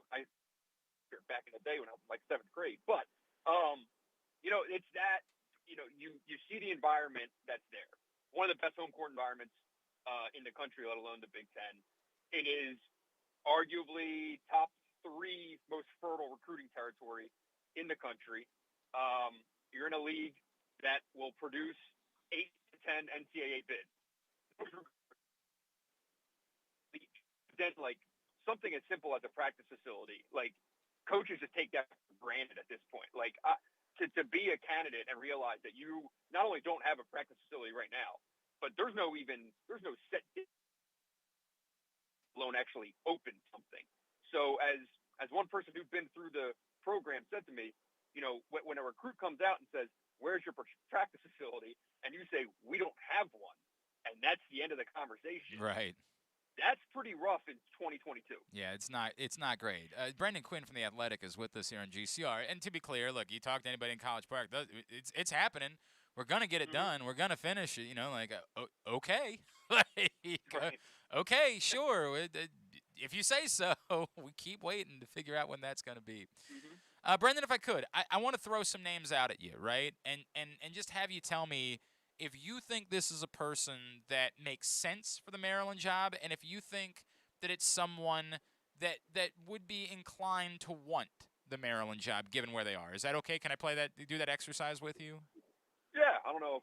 Yes, sure. Okay. Go for it. I'll start with Andy Enfield at USC. I mean, a guy who's been out west for a while now. I have to imagine with the money that they just put toward football and hiring Lincoln Riley, a pretty simple. That and getting to live in LA, it's just as fertile as for recruiting territory. Is he a guy who wants to be at a basketball hotbed as opposed to a football school? That I don't know. I don't know him personally. So I think he's certainly a realistic option that you go and you can kick the tires on. Am I convinced that he would come into Maryland and win? Not particularly. Ed Cooley at Providence. Yeah, Ed's an interesting one. The success that he's had at Providence, how much of that is the league? Is kind of he is such a Providence fit. Right. Like, how much does that translate? I'm not sure. I really looked into. He went down the line with Michigan back when it was replacing John Beeline, and I remember looking at his stuff, and you're seeing a guy who's running the flex offense in 2022. I'm just like, man, I don't know about that, So, does he give up a job with extreme levels of comfort that is very successful to go into a hotbed in a place that you might get fired in 3 years? I don't know if I get that move for Ed Cooley as much as Maryland. I think if you're Maryland, you'd love to have Ed Cooley, but I certainly understand the argument, right? Like, you're at a place where you're loved and you've won enough, and the expectations are not win championships. So, yeah, I could totally see where Ed Cooley would just say, "Yeah, I'm happy here," right? Like, I don't need that in my life. Kevin Willard at Seton Hall. Yeah, I think that he would win some games. I'd be curious to see what level he would recruit at. I wonder how much he would translate to the Big Ten. I don't know. I really go back and forth because I love the way Seton Hall plays in terms of its toughness, in terms of those guys. They do max out a lot of times, and that is often a great indicator for a coach. Someone who maxes out what they have. But I don't know. Does that excite the fan base? Does it move the needle? Does it? And I don't think moving a needle is a prerequisite, nor should it be. But I don't know if Kevin Willard is that overly attractive to Maryland. I could be wrong. I think what you're alluding to, and I brought it up a couple times, I think Kevin Willard would be a very sensible hire for Maryland. And I think a lot of Maryland fans would say, that reminds me of Mark Turgeon. Like, Sure. That's what it comes off as. Like, okay, it's certainly a guy who's qualified, but I'm struggling with why I should be excited about it. And I think that's fair. It's not a knock on Kevin Willard. It's just looking at his accomplishments to this point.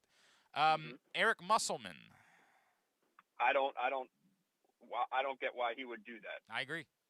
The money's there. Arkansas is going to pay him. So Yep, I'm with you on that one.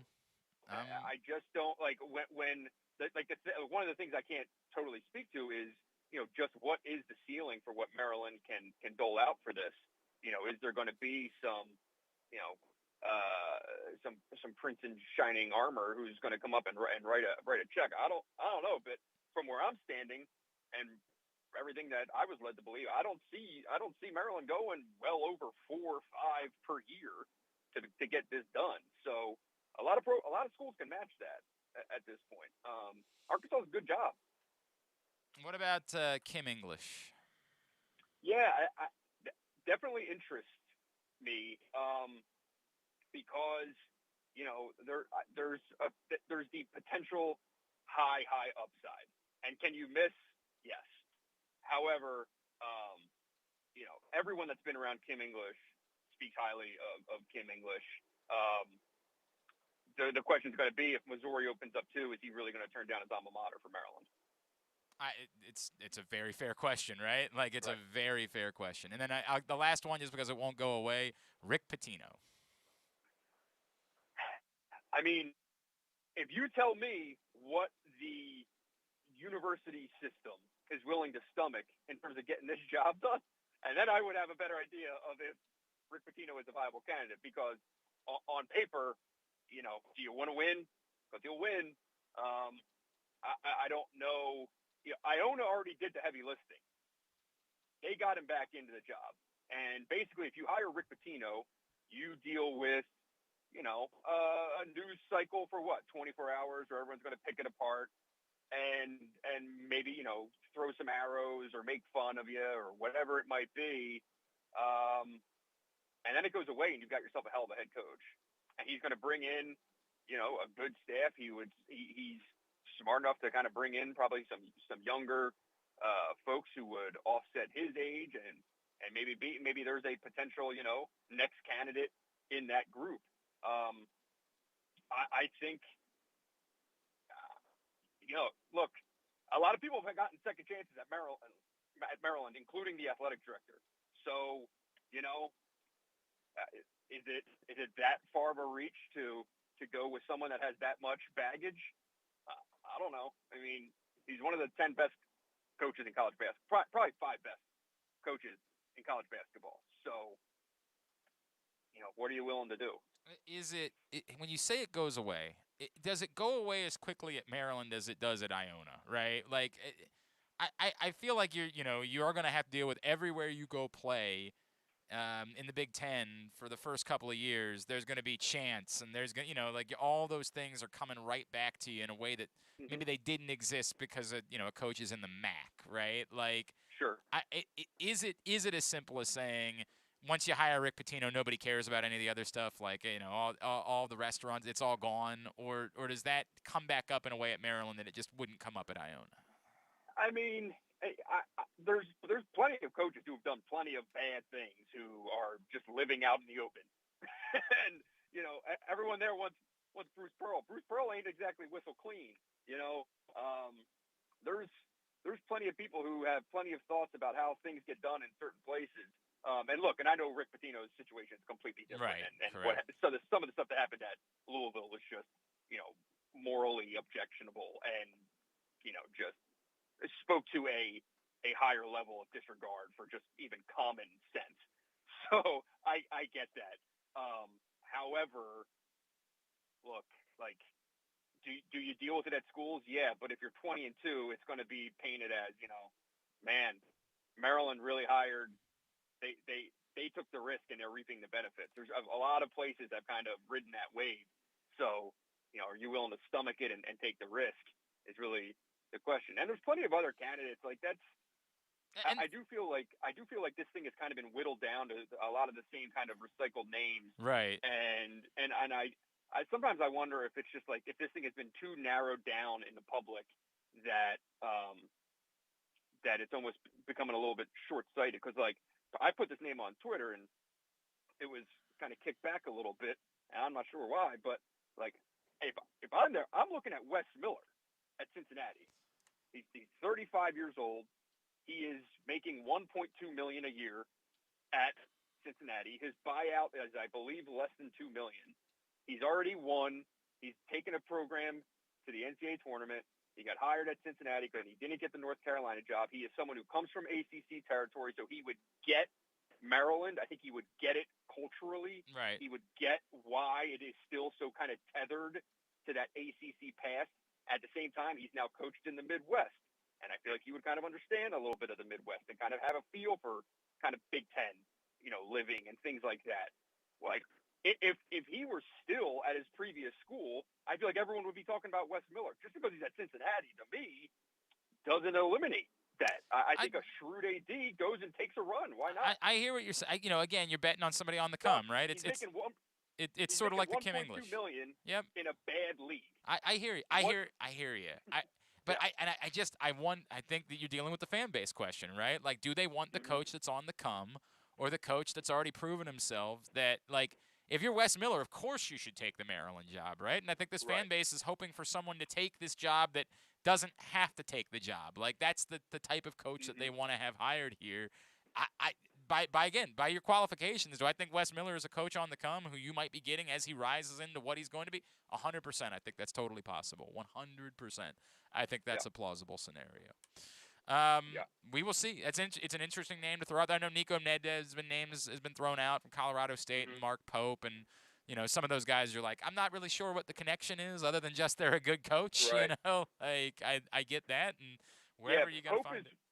Pope is one that interests me. I was in Maui one year when BYU was there, and kind of went behind the scenes with them because I was working on a story on Chris Burgess, the former Duke player who's now an assistant at BYU, and kind of got to watch them operate for a few days. And I came away really, really impressed and was, thinking like, man, that Mark Pope, if he wins games, like he's going to be an attractive candidate. And I kind of wonder why he isn't, if it's strictly he's kind of being tabbed with the BYU thing, which it is so hyper unique to have success there.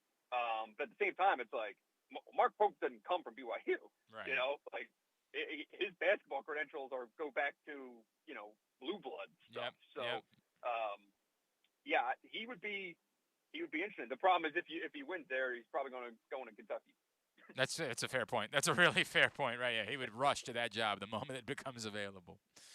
All right, Brendan, it's great stuff. We're going to link up the story for people that haven't read it yet that you wrote. It's a lengthy piece of The Athletic about the Maryland basketball coaching search.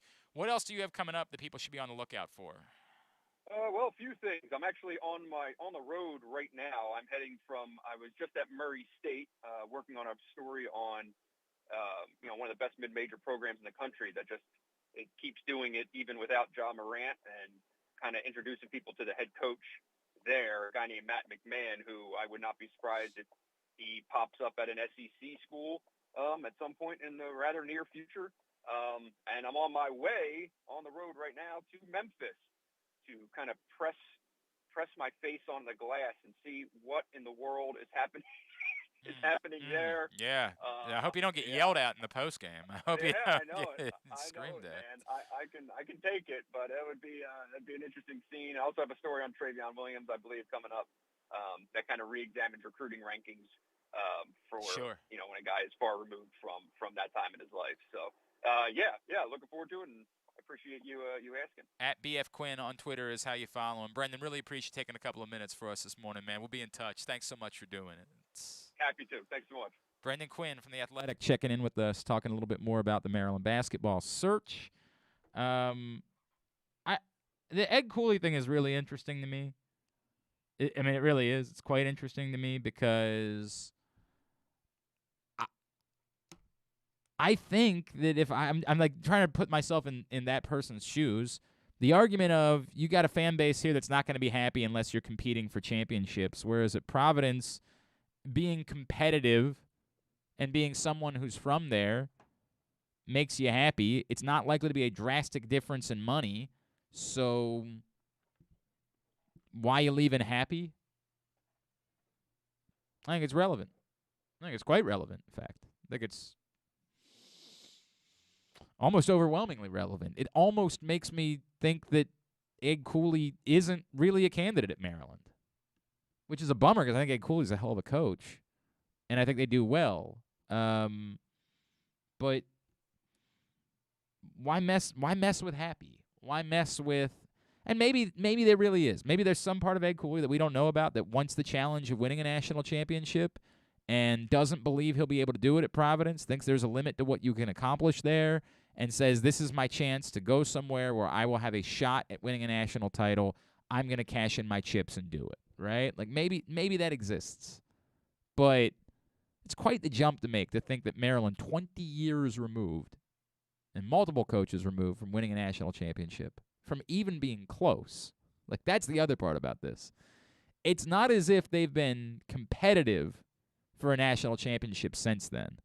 They've been competitive in other ways.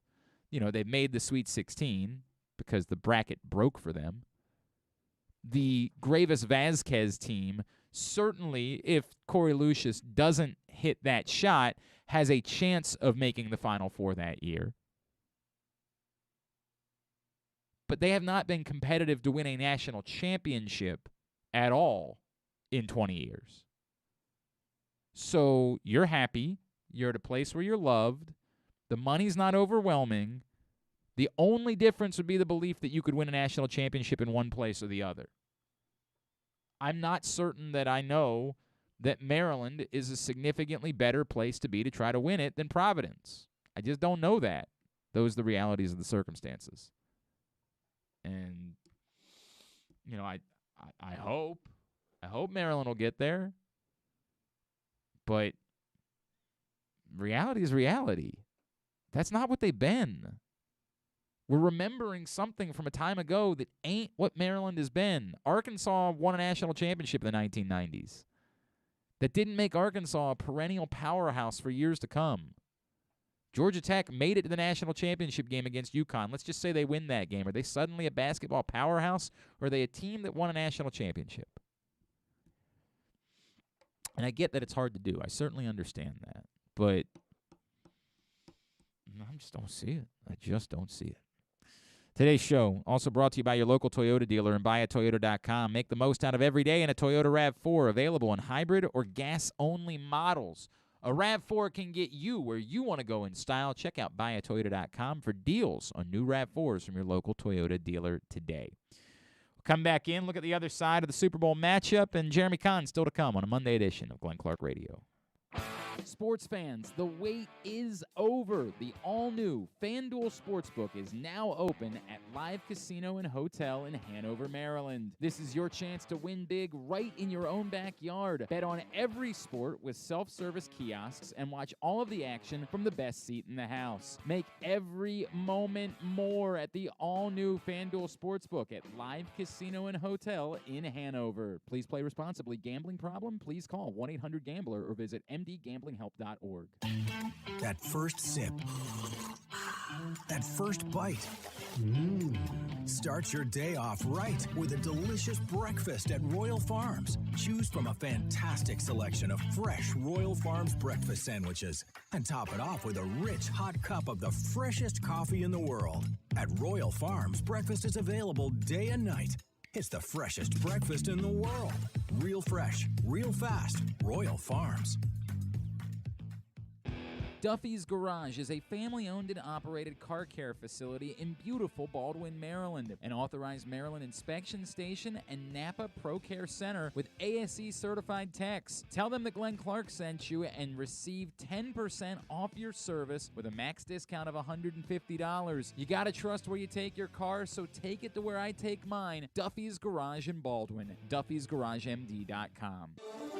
The latest issue of Press Box is available now, and it's our very special annual Best of issue. On the cover, we celebrate Justin Tucker as our Mo Gabba Sports Person of the Year, honoring his historic on-field achievements, but also the unprecedented relationship he shared with Baltimore. Inside, we recognize the top people, performances, and moments of 2021, including Cedric Mullins' incredible season and the dominance of local Paralympic athletes. Press Box is available for free at over 500 area locations, including 60 Royal Farms stores. And you can always find the entire edition, as well as the best daily coverage of the Orioles, Ravens, and Terps at PressBoxOnline.com. The biggest pro wrestling stars today and all time all have one thing in common. You've heard them on Jobbing Out. Matt and Nick Jackson, the Young Bucks. Thanks for having us, man. Appreciate it. The great Kurt Angle. Thanks for having me on the show. I appreciate it. Matt Riddle. Yeah, man. Thanks, man.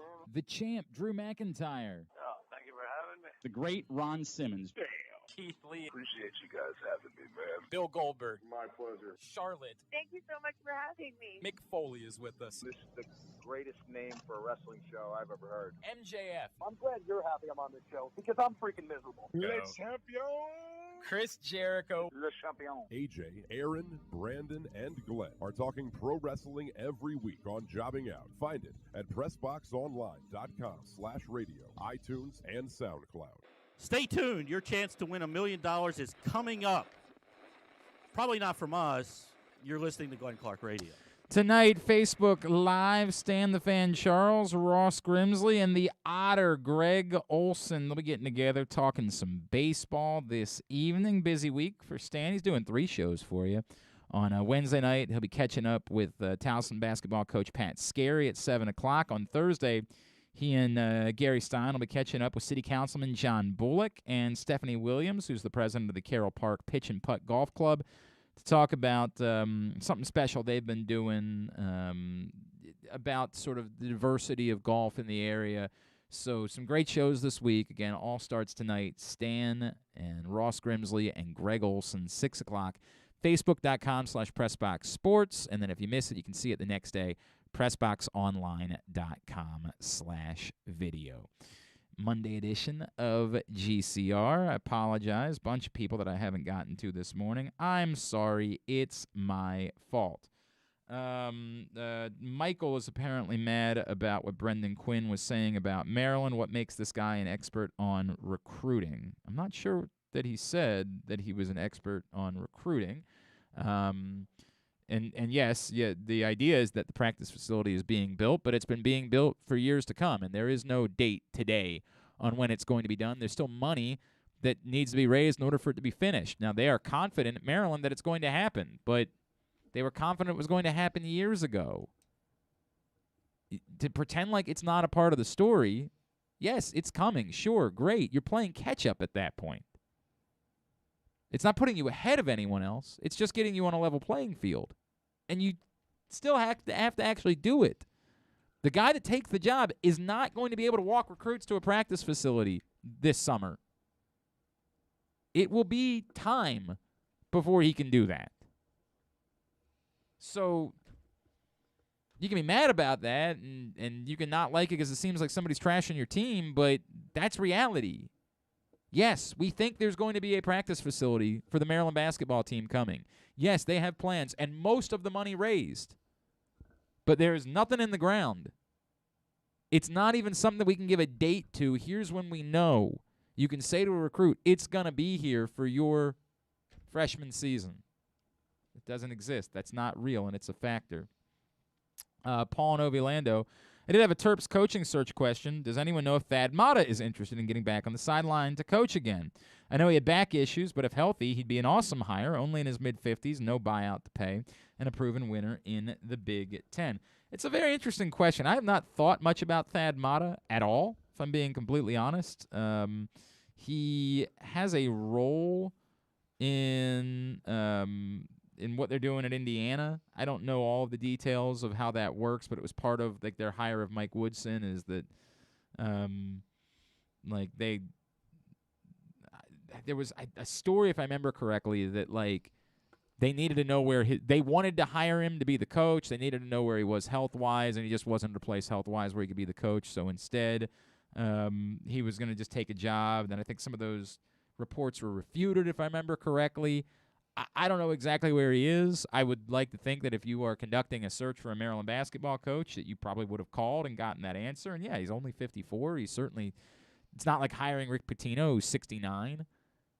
If Thad Matta's in a place where he's interested and he would want to do it, and he certainly knows the conference, there's no debate about that, I'd very much be interested in Thad Matta as being Maryland's next basketball coach. It's just not a name that I've thought of a whole lot, but, 100%.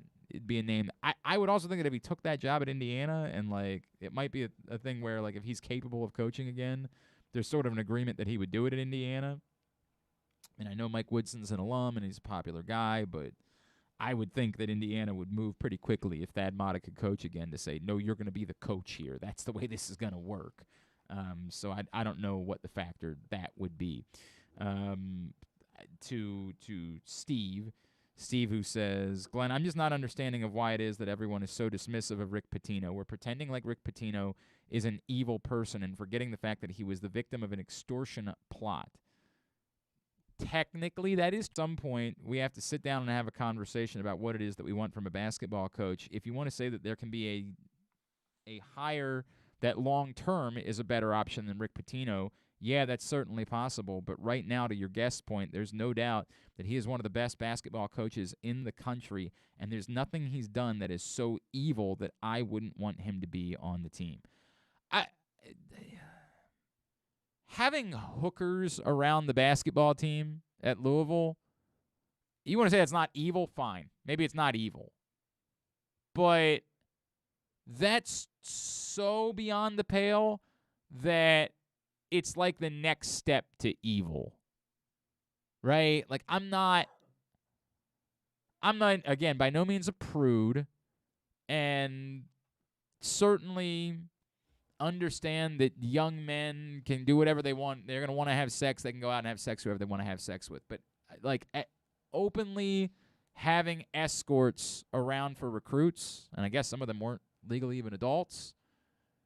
I know that, like, they tried to do the bit where, I wasn't involved with that, and they tried to pin it on all the assistants or whatever it was they tried to do at Louisville. You want to, hide. If the line, when I talk about this a lot with football players, if you want to say the line is, did you commit domestic violence? Did you commit sexual assault? If you didn't do those things, you're not evil. Fine, we can do that. But as far as being a basketball coach is concerned, I think the things that were going on at Louisville were, we know at this point, a step beyond anything that's even remotely reasonable. And I'd like to believe that we're capable of saying, no, that's why we're not doing this. It's just not happening here for those reasons. So I'm going to maintain I'm out on Rick Pitino. Look, if Maryland ends up hiring Rick Pitino, I'm going to wish him well. I'm going to hope that he's not going to replicate any of the things that he did at Louisville. I hope that he's going to run a program that's respectable. Clean isn't even the word that I'm looking for, because, again, the clean thing, you can't. That has been, the NCAA has screwed that up. But respectable is what I would be looking for and hoping for. And I think we all know that what was happening at Louisville was not respectable in any way. So, that's my Rick Pitino bit. I wouldn't hire Rick Pitino. I'd pass on Rick Pitino. And I don't think you need to hire Rick Pitino. I think you should be capable of finding someone who can be Rick Pitino for some time. To Brendan Quinn's point, could that be Wes Miller? Could Wes Miller be that guy that could be your Rick? You found him. You got a coach on the come, and you found the guy that could run your program for the next 20 years and make it a model program throughout college basketball, because you got the right guy at the right time. We all want, this is the guarantee fairy. This is the Tommy Boy thing. We all want, you can get a good look at a T-bone by sticking your head up a butcher's ass. No, it's got to be your butcher. We all want that guarantee fairy. We all want someone that we know is going to win national championships. But those guys that we know can win national championships are overwhelmingly at jobs where they're not leaving. Your job as an athletic director, as someone who's going to be tied to this hire, is to identify the person who's capable of winning a national championship if he's in the right spot. And surrounding him with that opportunity. Maryland, of course, absolutely believed that Mark Turgeon was that guy. That's what Kevin Anderson thought he was hiring. You can make your Kevin Anderson jokes all you want. They thought they were hiring that guy in Mark Turgeon. And they were wrong. Damon Evans has to figure out who that guy is. It could be Wes Miller. It might very well be Andy Enfield. I think it's almost, cheating is the wrong word, but it feels like you're trying to cut corners by saying, well, we know Rick Pitino's won championships, so just hire Rick Pitino. I'm out. Again, they hire him. God bless. Hope he wins. Hope he succeeds. But that's what it is. It's what it is. Why don't we just call Jeremy at this point? Yeah. Movies like Blue Chips and He Got Game just led me to believe that the stuff that Rick Pitino did in Louisville is just something that happened all the time. Not nearly like that. And again, it's even to that, it was a bit aggressive at Louisville. I'm not saying that it's okay, but I just was under the impression that this happens more often than we think. There's plenty of things that happen that don't go to that extent, that don't go to that level. There's plenty of things that happen within recruiting and things that 100% coaches are willing to just sort of shield their eyes from and say, we don't know what's going on in these trips. We don't know what's happening. We're not going to worry too much about it. The stuff that was happening at Louisville was beyond that. It was coordinated. It was in concert with the coaching staff. It was all of that stuff. This wasn't a, hey, whatever happens, happens. This was a, we're going to make it happen type of thing. Not, if you think that's okay, you think that's okay. That's on you. I don't really care that Rick Pitino had sex with a woman in a restaurant. I really don't care about that. Is it tawdry? 100%. Is it no more tawdry than what, the last American president did? Also that. I don't really care about those things. I just don't think they're necessary. If Rick Pitino was 20 years younger and we were talking about the same things, I might be more inclined to have the conversation. I don't so desperately need to hire the 69-year-old coach who was also the guy that made sure there were constantly hookers around the Louisville basketball program. At some point, it's enough for me to say, look, I'm not going to lose my mind. If Maryland hires him, if that's who they hire, I'm going to say I wish him well. But I don't need to bang on a table for that to be the next basketball coach at the University of Maryland. This man never once in his life had hookers around. Not one time, not a chance. I know that about him. He's Jeremy Conn, 105.7 The Fan, and he's back with us now here on GCR. What's going on, pal? How are you? Wait a minute. Did you just accidentally say bang on a table talking about Rick Pitino? Was that a double entendre? You know what? That was totally accidental. You're 100% right. Totally accidental. That is really funny. That is really funny. That's beautiful, man. What's going on with you? Why I love you. Well, how you doing, brother? Everything good? I'm good, man. It was an interesting weekend. I had a crappy weekend gambling, but what are you? Okay, you're the perfect person. What are you betting on right now? Right, like with there not being any football games, what are you spending your weekend betting on? The NBA and college basketball primarily. Okay. I didn't bet the Pro Bowl. I did make a pick, and then I was pissed off watching it. That, like, I would have told there's no advantage to betting that game with how they played it. Like, the defensive linemen stand up, and it was an utter train wreck. But people will still bet it, and I like the NFC just because everybody was talking about the AFC. But it was horrendous, like, to even watch. But yeah, it's primarily the NBA and college basketball, and the NBA's been unbelievably. You there? And guys not playing back to backs, and then you'll literally have a moment where the spread's been out all day. Money's coming in to show you which way you want to bet. And then all of a sudden it's like, well, 3 starters are sitting. So then the line moves, 8.5 points. And it's like, well, the hell are you going to do then? And I'm not one, I don't pound those big numbers. Like, if the line moved and somebody was favored by 5 and all of a sudden they're 14.5-point favorites, I typically don't bet those games. Okay. I get that. Right. So explain that for the dumb person, why you wouldn't be doing that. Because, I'm a guy that looks to see where the money's going, and I look for reverse line movement. And there are some people that frown upon it, like, oh, he's just a contrarian. That's it. Like, you're just going to look at where money's going and then go the opposite way. There's more to it. It's not just that cut and dry. There are a lot of intangibles in there. And then there are things that I like to look at personally in college basketball with top 25 teams, which that failed me this weekend whenever they go on the road and they're small favorites or underdogs. Like, I like to bet on the home team in that instance, because the line's telling you something. Like, tonight's a perfect example where, not a perfect example, but Texas is hosting Kansas, and Texas is a 1.5-point favorite. It's my favorite bet of the evening, so I'm taking the Longhorns at home. But, it's typically I like to do it where it's, what was the game this weekend?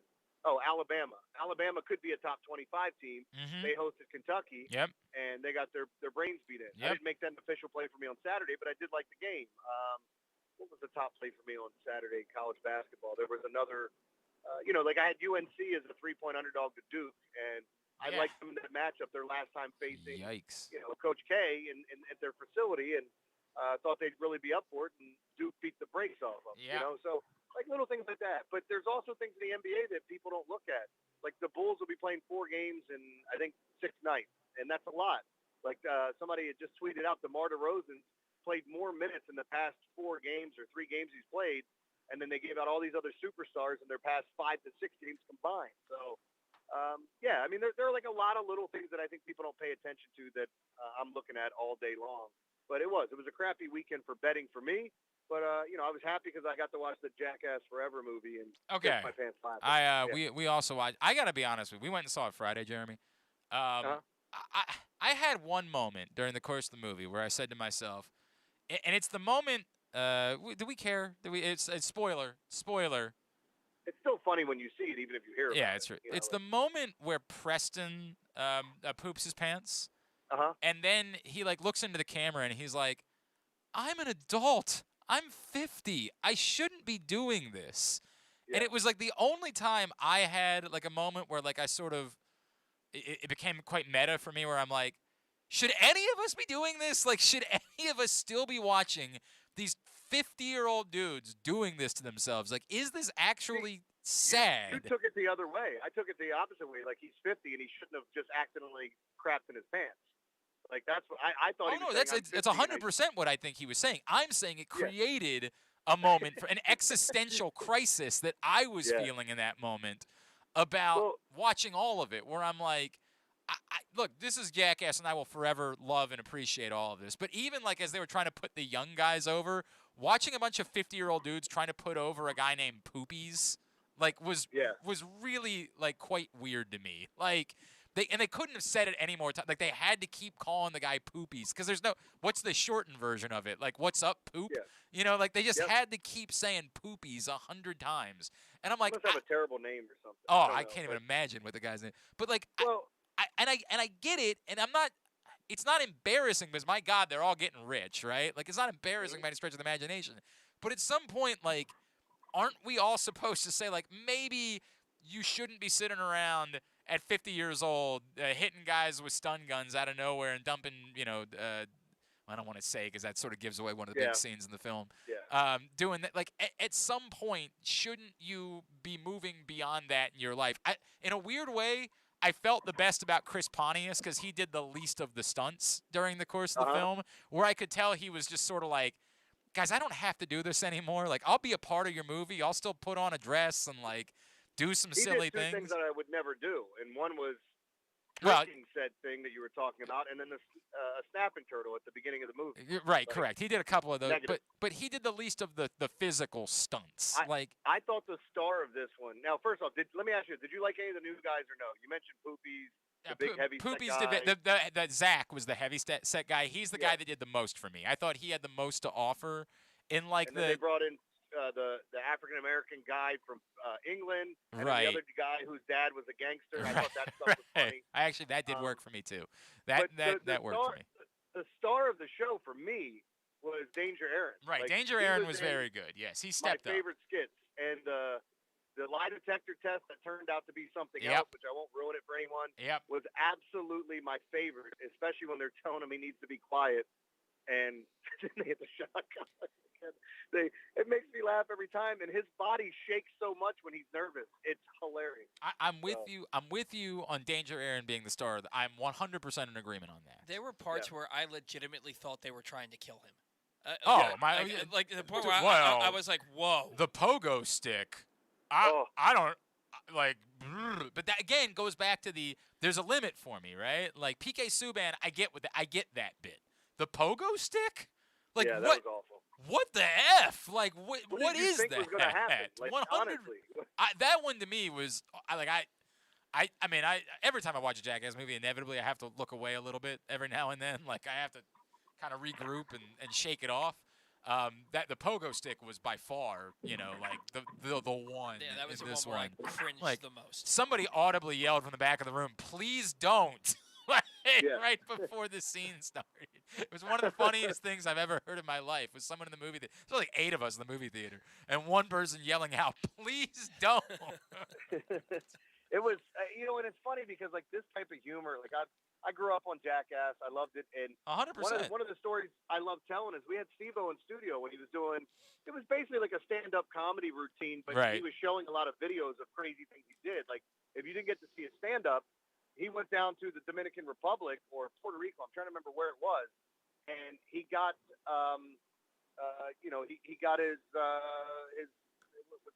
What am I looking for? You got it done, right? With putting the peas on the crotch. And the vasectomy, yes. A vasectomy. I Yes. couldn't think of the damn word. Yes. This is how fried Yeah, my right? brain is. Yeah. I'm hungover from yesterday because I went out drinking with Ed Norris. Oh. Oh, God. You know what? I had a day like that once upon a time where I realized I spent 8 hours in the same establishment, had 2 separate meals in the same establishment because I was drinking with Ed Norris. Can I tell you how drunk I was? So like by the time that I got home and I took food to go, so I get dropped off and I walk in the house and I give my family the food that I brought home from the restaurant and my drunk ass DoorDash Chinese food. So like that's how messed up I was, and I didn't remember anything that happened last night. And then I realized you got to wake up at 4 5 a.m. Yeah, the 5 a.m. Yeah. Right. I mean, come on, it's just ridiculous. But with all that being said, like growing up on Jackass and watching it and just laughing my tail off, like I thoroughly enjoy what they're doing, and it's been this physical comedy that a lot of people try, but they don't go far enough. Like you need that shock and awe factor, like almost like a shock jock. You need something where you're going, oh my God. I agree. I agree on most accounts. The only thing I would say is I could do without the pooping. I'm done with the pooping the pants thing. That to me, and especially given the context, like it wasn't even that like something that happened that led him to poop. He just pooped his pants. Like that's all that he happened. Just went to fart, and that was right. it. Like that's it. Like that one to me did not register, and it was. Again, it was worse because of his reaction afterwards, which made me feel a bit of like an existential way where I'm just like, oh God, like he's kind of speaking on behalf of all of us in this moment. Like that was the only thing I could do without. I could certainly do without the pogo stick. Like I could 1,000% do without. The entire sketch works with all of the other things they did. It was brilliantly done. The pogo stick was I just don't know how you don't step in and say, we're not doing that. So let me ask you this then, Glenn. Are there things on that show that you think you would do, and are there definitely things that you know you wouldn't? Oh, I think that we always, have those comments. Like when they're doing the, you know me, I'm a slip and slide man, right? Like when they're doing the slip and slide out in the desert, I'm like, as stupid as that is, as like idiotic and insane as what they're doing is, 100%. If my boys at an age were like, we're setting up a bizarre ass slip and slide out in the middle of a desert, let's do it. I'd be like, all right, hell with it. I'll do it. You know what I mean? Like you don't have to pay me for that. Like you wouldn't even have to approach me in that way. But yes, certain other things that were involved, I ain't the ping pong game they played. Oh yeah. Yeah, I'm gonna pass. I'm in for that one. Of course you are. Ironically, it was like the one of the legendary sketches in Jackass history is the paper cut sketch, right? Oh, and God, that's awful. And I'm telling you, in a million years, never in like there is pain that I would just say there's no way in hell. And the paper sound of it makes me dry heave. Like yes. It just I can't handle it. And I have this weird. This isn't most people don't know this. I don't think anybody knows it, but I found out in high school. I have this weird thing where it makes me almost vomit. The sound of like cardboard ripping. That sound hits me in my ears, and I start dry heaving. Really? Can we rip that box? Like styrofoam rubbing together. Like when you take, let's say you bought a new TV and you're sliding it out of the box. Oh yeah. I have to be out of the room. I can't do it. It makes me want to throw up. Yeah. Wow. It's a really weird thing, and I don't know why, but it makes me want to throw up. Next year's drinking show just got way more interesting. I'm telling you, if you want me to throw up, it'll probably happen. But no, with some of the stuff, the ingesting of nasty things, and I want it. I don't know that I could go through with that knowingly. Like if someone tricked me, like they were talking about, I'd be pissed. Right. But the physical stuff, I would have done a lot of those dumb things, and even stuff with the animals. But for example, when there's a scorpion, it's stinging someone in the mouth, right? It's hitting them in the mouth. and they do it once. I'm like, oh, they got it. And then they go back, do you want to do it again? And they do it again. I would immediately say, no, I don't. Nope. We got your shot. You got what you're looking for here. We're done. We are done here. I'm out. I have accomplished what I was supposed to accomplish here. There is nothing more that needs to be done. Look, I'm so glad I went and saw it. And trust me, when they're 60 and they make a Jackass 5, I'm going to go see it again. I assure you.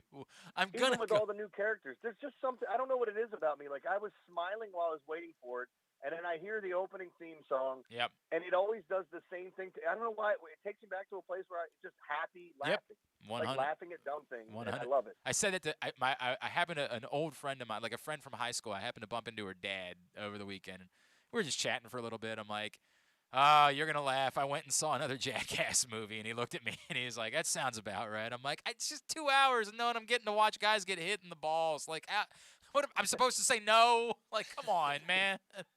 I'm gonna go see another Jackass movie. All right, let's do a little Super Bowl. Give me a couple things. Maybe not even because your pick. I'm sure you're saving for later on in the week. But a couple of things. I don't mind telling you. Everybody's listening should know. So. You know what? Boy, I feel like a jackass now. No, I love the Rams. It's okay. Like, this might be one of the largest wagers I've ever placed. I just, it reminds me so much of last year where we have an inferior offensive line and you have a team that we look at and everybody wants to pull for, wants to root for, outside of maybe people in Baltimore, and it still may be cute. Like, oh, I like Joe Burrow and Jamar Chase, and he's so good, this and that. You're going to hate him in 3 years. Like, if you don't hate him now, you're going to hate them. But they've been playing with house money, which is awesome. The fact that they found ways to win games. I just think that this is a mismatch offensively for the Rams against Cincy's defense, and conversely, the Rams defense, because they're going to be able to rush 4 and get after Joe Burrow with that bad offensive line and drop 7 in the coverage. And I just think it's going to be a really long night. And I wouldn't be surprised if this is an anticlimactic Super Bowl where the Rams are up 17 or something and we're just waiting for the fourth quarter to be over. That's honestly what I think happens. And I know they're 4-point favorites, all that public money coming in on Cincinnati, and the line, it was moving the wrong way. And then initially it came back down a half a point. I think it'll stay at 4. It might go to 4.5, but I definitely think the Rams are the right side, and nothing's changed in my mind outside of an injury from now until Sunday. All right, give me a couple other things that you're looking at for Super Bowl bets. So I want to start looking at some of the props and players. Like there's a good chance that I take over as far as the sacks go. A guy that I'm a little bit interested in that I think could be an afterthought is Van Jefferson. And I might, I always like finding these guys that haven't been getting the action up until this point, so their numbers will be lower.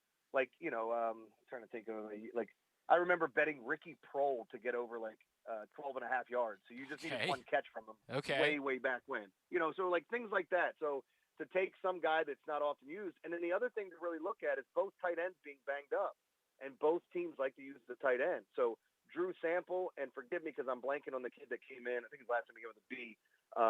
For Higbee. Blanton, right, is his name? Blanton, yeah. They started targeting him, and I would not be shocked if Blanton sees getting a Blanton anytime touchdown or something like that. The odds are going to be great, and they're going to have just as much of a chance as some of the other guys because of how much they use them in their offense. It's not necessarily about the player; it's about that position and that position getting mismatches. And everybody's going to want to bet Cooper Kupp's over. I get that, so I'll look at it. If I believe Cincinnati's going to be trailing, Joe Mixon's catches, P. Ryan's catches, those things would be. I'm trying to find things that fit my game flow of how I think the game's going to play out. So that's primarily where I'll look, and then I'll find some cool cross sports. But I need to wait till the end of the week till those really start coming out to see what we have. All right, very good. What's coming up in the Big Bag Morning Show this week? All of us are in. We've been talking about Ed being in Florida doing the show, and we're all here. So it's been a good time, having a lot of fun with the guys. So we'll be focusing in on the Super Bowl, the Hall of Fame coming up this week, and all those things that apply. And the other thing I was going to tell you is I was asked by Pressbox to write similar to what I did last year. So I will actually post all of my favorite Super Bowl prop bets in an article before the weekend, so people can go. If you want to follow me, follow me. If you want to fade me. But good luck with that. I hope it doesn't work out for you. But, but yeah, it's going to be a fun week, and I'm really how much are you looking forward to the halftime show? As much as I am. This is a weird part. I would, if this was a concert, I'd be through the roof, right? Yeah. I have that small worry that they're trying to do so much in a short amount of time that it just sort of ends up being a TikTok video. You know what I mean? Like it's 5 performers, and they're it's like 30 seconds of your favorite songs or whatever. Exactly right. It's literally the first verse and the hook, and that's it, right? Like, and you're just sort of like, and this is the reason why Prince's halftime show is held up, because he just played 6 songs, right? And you're like, they were all bangers, and you're like, this is wonderful. I'm very worried that this is for you're trying to introduce millennials to these people, and you're going to get 20 seconds of one song right into another song, and they all want to put over something they've got coming out right now, right? Like, and you just end up getting. I'm just worried about that. That's all. I'm very worried that you're going to get something that's meant for TikTok, or it's like the Jimmy Fallon version of what it is that you really want from these performers. I get what you're saying. Like, it's just you're trying to fit too many ingredients in one dish, and it just doesn't end up working out. Right. That's what I'm worried about with this. But I hope I'm wrong. I hope I'm wrong. I hope it's amazing, because God knows I love everybody involved, right? Like, I'm all in on all of it. Even Kendrick Lamar. I think Kendrick Lamar is great. I think he might be the one that outshines everybody else. I mean, I think he's tremendous, but I'm a little nervous about the Jimmy Fallonification of shows in general. Like, we just have to do we just got to do a lot, right? And then we can say, look at all the songs we did. Well, you did 5 seconds of it. Like, I would just rather you do like Forgot About Dre. I'd rather you do, and I assume they're gonna close. Like, if they make a bet, I assume they've got to close with California Love, right? Like, I'm just gonna say the same thing. You either open or close with it. Closing with it makes more sense. I think that's the last image that you want from the halftime show, is like everybody out there, doing. Well, you got all those guys, California Love. They're playing in L.A. Right. Like, it makes total sense. Do they have the Tupac hologram? Maybe. Maybe. I don't think that was their thing, though. I think that was a Coachella thing, wasn't it? Like, I don't think that Dr. Dre and Snoop Dogg were involved in the Tupac hologram. Probably not, but they could have been. But, like, they always. My problem is, like, you like these cameos. Like, I used to love going to the movies to see, like, upcoming movies and watch the previews. We'd always get there early. Now everything leaks out online. It doesn't have the same feel to it. The same thing on Super Bowl Sunday. They show new movies coming out. But, like, 3 weeks beforehand, now you get to see everything. 100%. I used to love those cameos. Like, when, if we hadn't known when Coldplay was playing that Beyonce was coming out. Right. Or, what have you. I always think that's kind of cool. I guess they could do the hologram to really tie this all together, but they already have 5 performers involved, and they're going to add somebody else. They already have 5 different acts on the. It's a lot, man. It's an awful lot. What if they just Rickrolled us and it was just Rick Astley playing? I would be so happy about that. Dancing in a trench coat. So happy. All right, at Jeremy Conn 1057 on Twitter is where you follow him, of course, for the Big Bag Morning Show every morning 6 to 10 on 1057 The Fan. Appreciate you, pal. We'll talk next Monday. All right. All right, man. Anytime. See you, buddy. Jeremy Conn 1057 The Fan, checking in with us as he does every Monday here on GCR. All right. We'll, of course, talk more about Super Bowl betting on Simply the Bets this Wednesday at 11:30 a.m., which is brought to you by Live Casino and Hotel. You can be there for the big game on Sunday, in-game betting, the opportunity for you to bet on all of these props.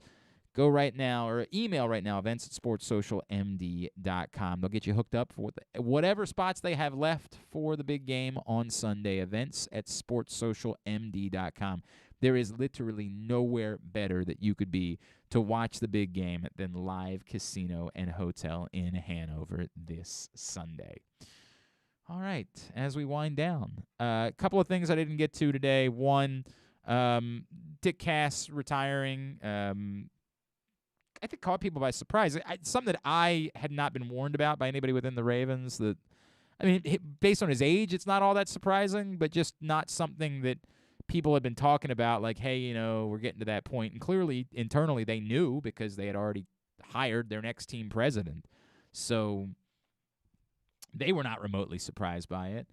Didn't seem like the type of thing that needed to be announced on a Friday. Everybody talks about the Friday afternoon news dump. Like, when something's controversial, that makes sense. This wasn't controversial. This is somebody who's up there in age choosing to retire from a day-to-day job. There's nothing controversial about that. I don't think hiring Sashi Brown is controversial. I think Ravens fans, again, because we're bored, wanted to spend a bunch of time tweeting about it. Most of them have no idea what the team president is responsible for. So it's a little weird they chose to do it this way instead of, if Dick Cass said, I don't want to do a press conference, I don't want any fanfare, that's certainly on him. But if you're the Ravens, I would think that you'd want to do a press conference that involved the new team president. I would just think that maybe introducing him would be something that you want to do. It's weird. That's all. It's just weird. It doesn't seem necessary. I would echo everybody else's sentiments already about Dick Cass. My interactions with him, overwhelmingly pleasant, and you've heard some more personal stories that people have shared that have worked for the Ravens and how much that he meant internally in that building. He was also very involved with some decisions that maybe people didn't like about where training camp was, and he was involved in a lot of things on a day-to-day basis. So very trusted by Steve Bisciotti to make non-football decisions. Not to say that he wasn't around when football decisions were being made, or a lot of times when something that is a non-football decision crosses paths with a football decision, right? I tell you that if the Ravens were talking about Antonio Brown, that would be an area where, despite the fact that you could say it's a football decision, they would have leaned on Dick Cass there as well. What is your thought about something like this? As much as we say the team president is for business decisions and non-football decisions, a lot of times those types of decisions end up crossing paths with each other, and you do. It's not to say that you make the final decision, but your input is sought. Kevin Byrne was regularly, his input was regularly sought in those situations over the years. So it's a significant change for the Baltimore Ravens as an organization. They clearly think quite highly of Sashi Brown, and we'll see. It's very difficult to measure the job of a team president. This is not like a general manager or a coach where you have records and you can say, this is how we know this person's done a good job in their role. Steve Bisciotti made a comment today that all three, the team president, the general manager, and the head coach, will report to him. That's typically the way this works. They all have different roles. One doesn't sort of the answer to the other, right? Why would the head coach answer to the general manager? Why would the head coach answer to the team president? They all have different roles. I would compare it to a company structure. You have the CEO of the company, and you have someone who's in charge of marketing. You have someone who's in charge of human resources. You have someone who's in charge of sales. You have someone who's why would those people be answering to each other? I think that's the only thing that you would assume that those people would do. They all have very important roles and responsibilities, and they all are required to work together in order to make those decisions, and they believe they found someone that can do that. We'll see. That's all I can say. We'll see. I just don't know enough about it. I've talked to plenty of people. I had one conversation with Sashi Brown years ago. I've talked to plenty of people who think very highly of him. He's obviously an incredibly smart person, given his background. People will point out the places he's been as not being very successful. He's also been in different roles in each spot. So, I don't know. We'll see. We'll see how that plays out with Sashi Brown now as team president. And Bruce Cunningham announced he was retiring over the weekend. Love Bruce. I'm sure we'll chat with him again before it becomes official. I didn't want to do it today because we literally just had Bruce on 2 weeks ago. So it's quite the quick turnaround to have essentially the same conversation. But we'll have Bruce on. His retirement becomes official apparently at the end of March. So somewhere around there, we'll put Bruce back on, have another chat with him. But happy for him. The same way that Scott got to announce his own retirement from Channel 2 all those years ago.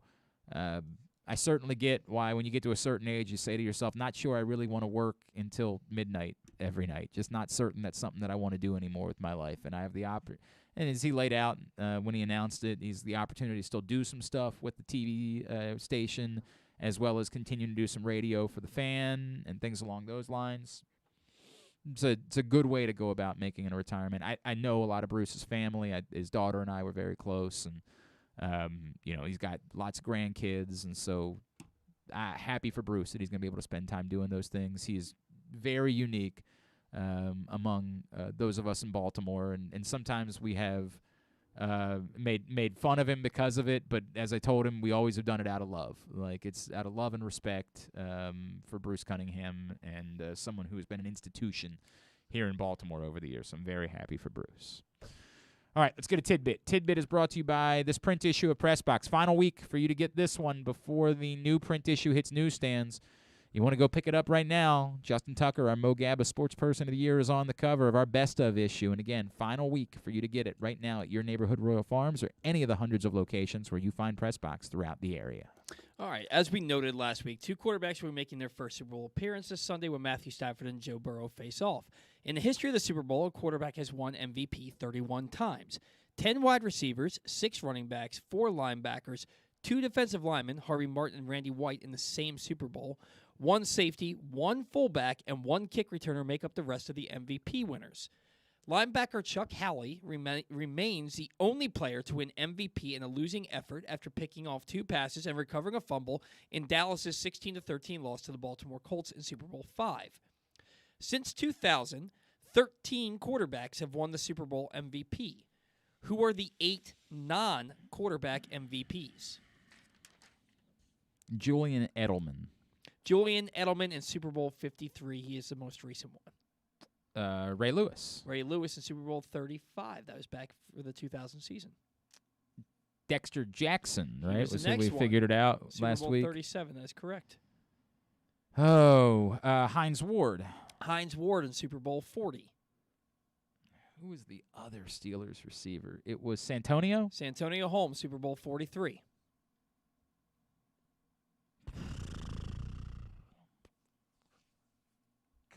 Crazy, Ben Roethlisberger is a 2-time Super Bowl champion. Didn't win MVP with no either time, MVPs.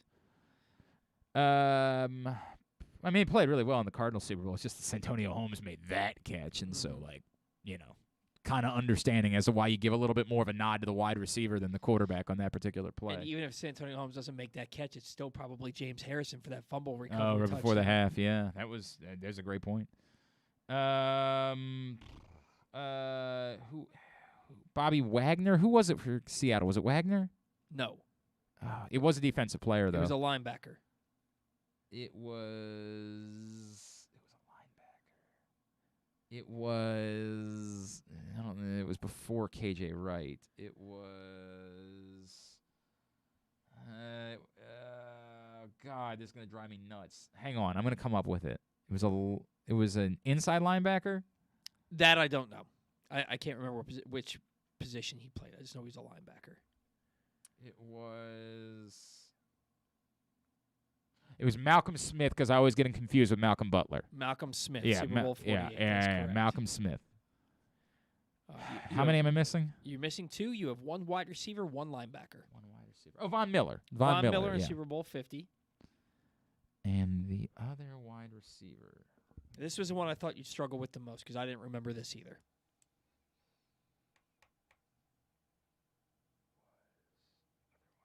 I'm trying to think of who I want. Who was the green? No, I think Aaron Rodgers won that year. Now I'm trying to think of all the Patriots years. So I already got Julian Edelman. Mm-hmm. I believe it was Brady 4 times. 3 times. 3 times? Mm-hmm. So there are 2 others? The Patriots won 6 Super Bowls. Mm-hmm. Edelman was MVP once. Oh, I'm sorry. You're right. He was. Brady MVP was 4 times. So the other one was a Patriots wide receiver then. It was Deion Branch. It was exactly who it was. It was against Seattle. Branch in Super Bowl 39. That is correct. No, it wasn't. No. It wasn't against Seattle. It was It was Super Bowl 39 wasn't against Seattle. Who was that? Which Super Bowl was that? Because he had a monster game. He went to Seattle. That's why I think of Deion Branch was Seattle. Who was that? Was it against the Eagles? Might have been the Eagles. That might be right. That might have been against the Eagles. Because it was in 2005. It was 5 years. Yeah, I think it was the Eagles. I think you're right. I think it was against the Eagles.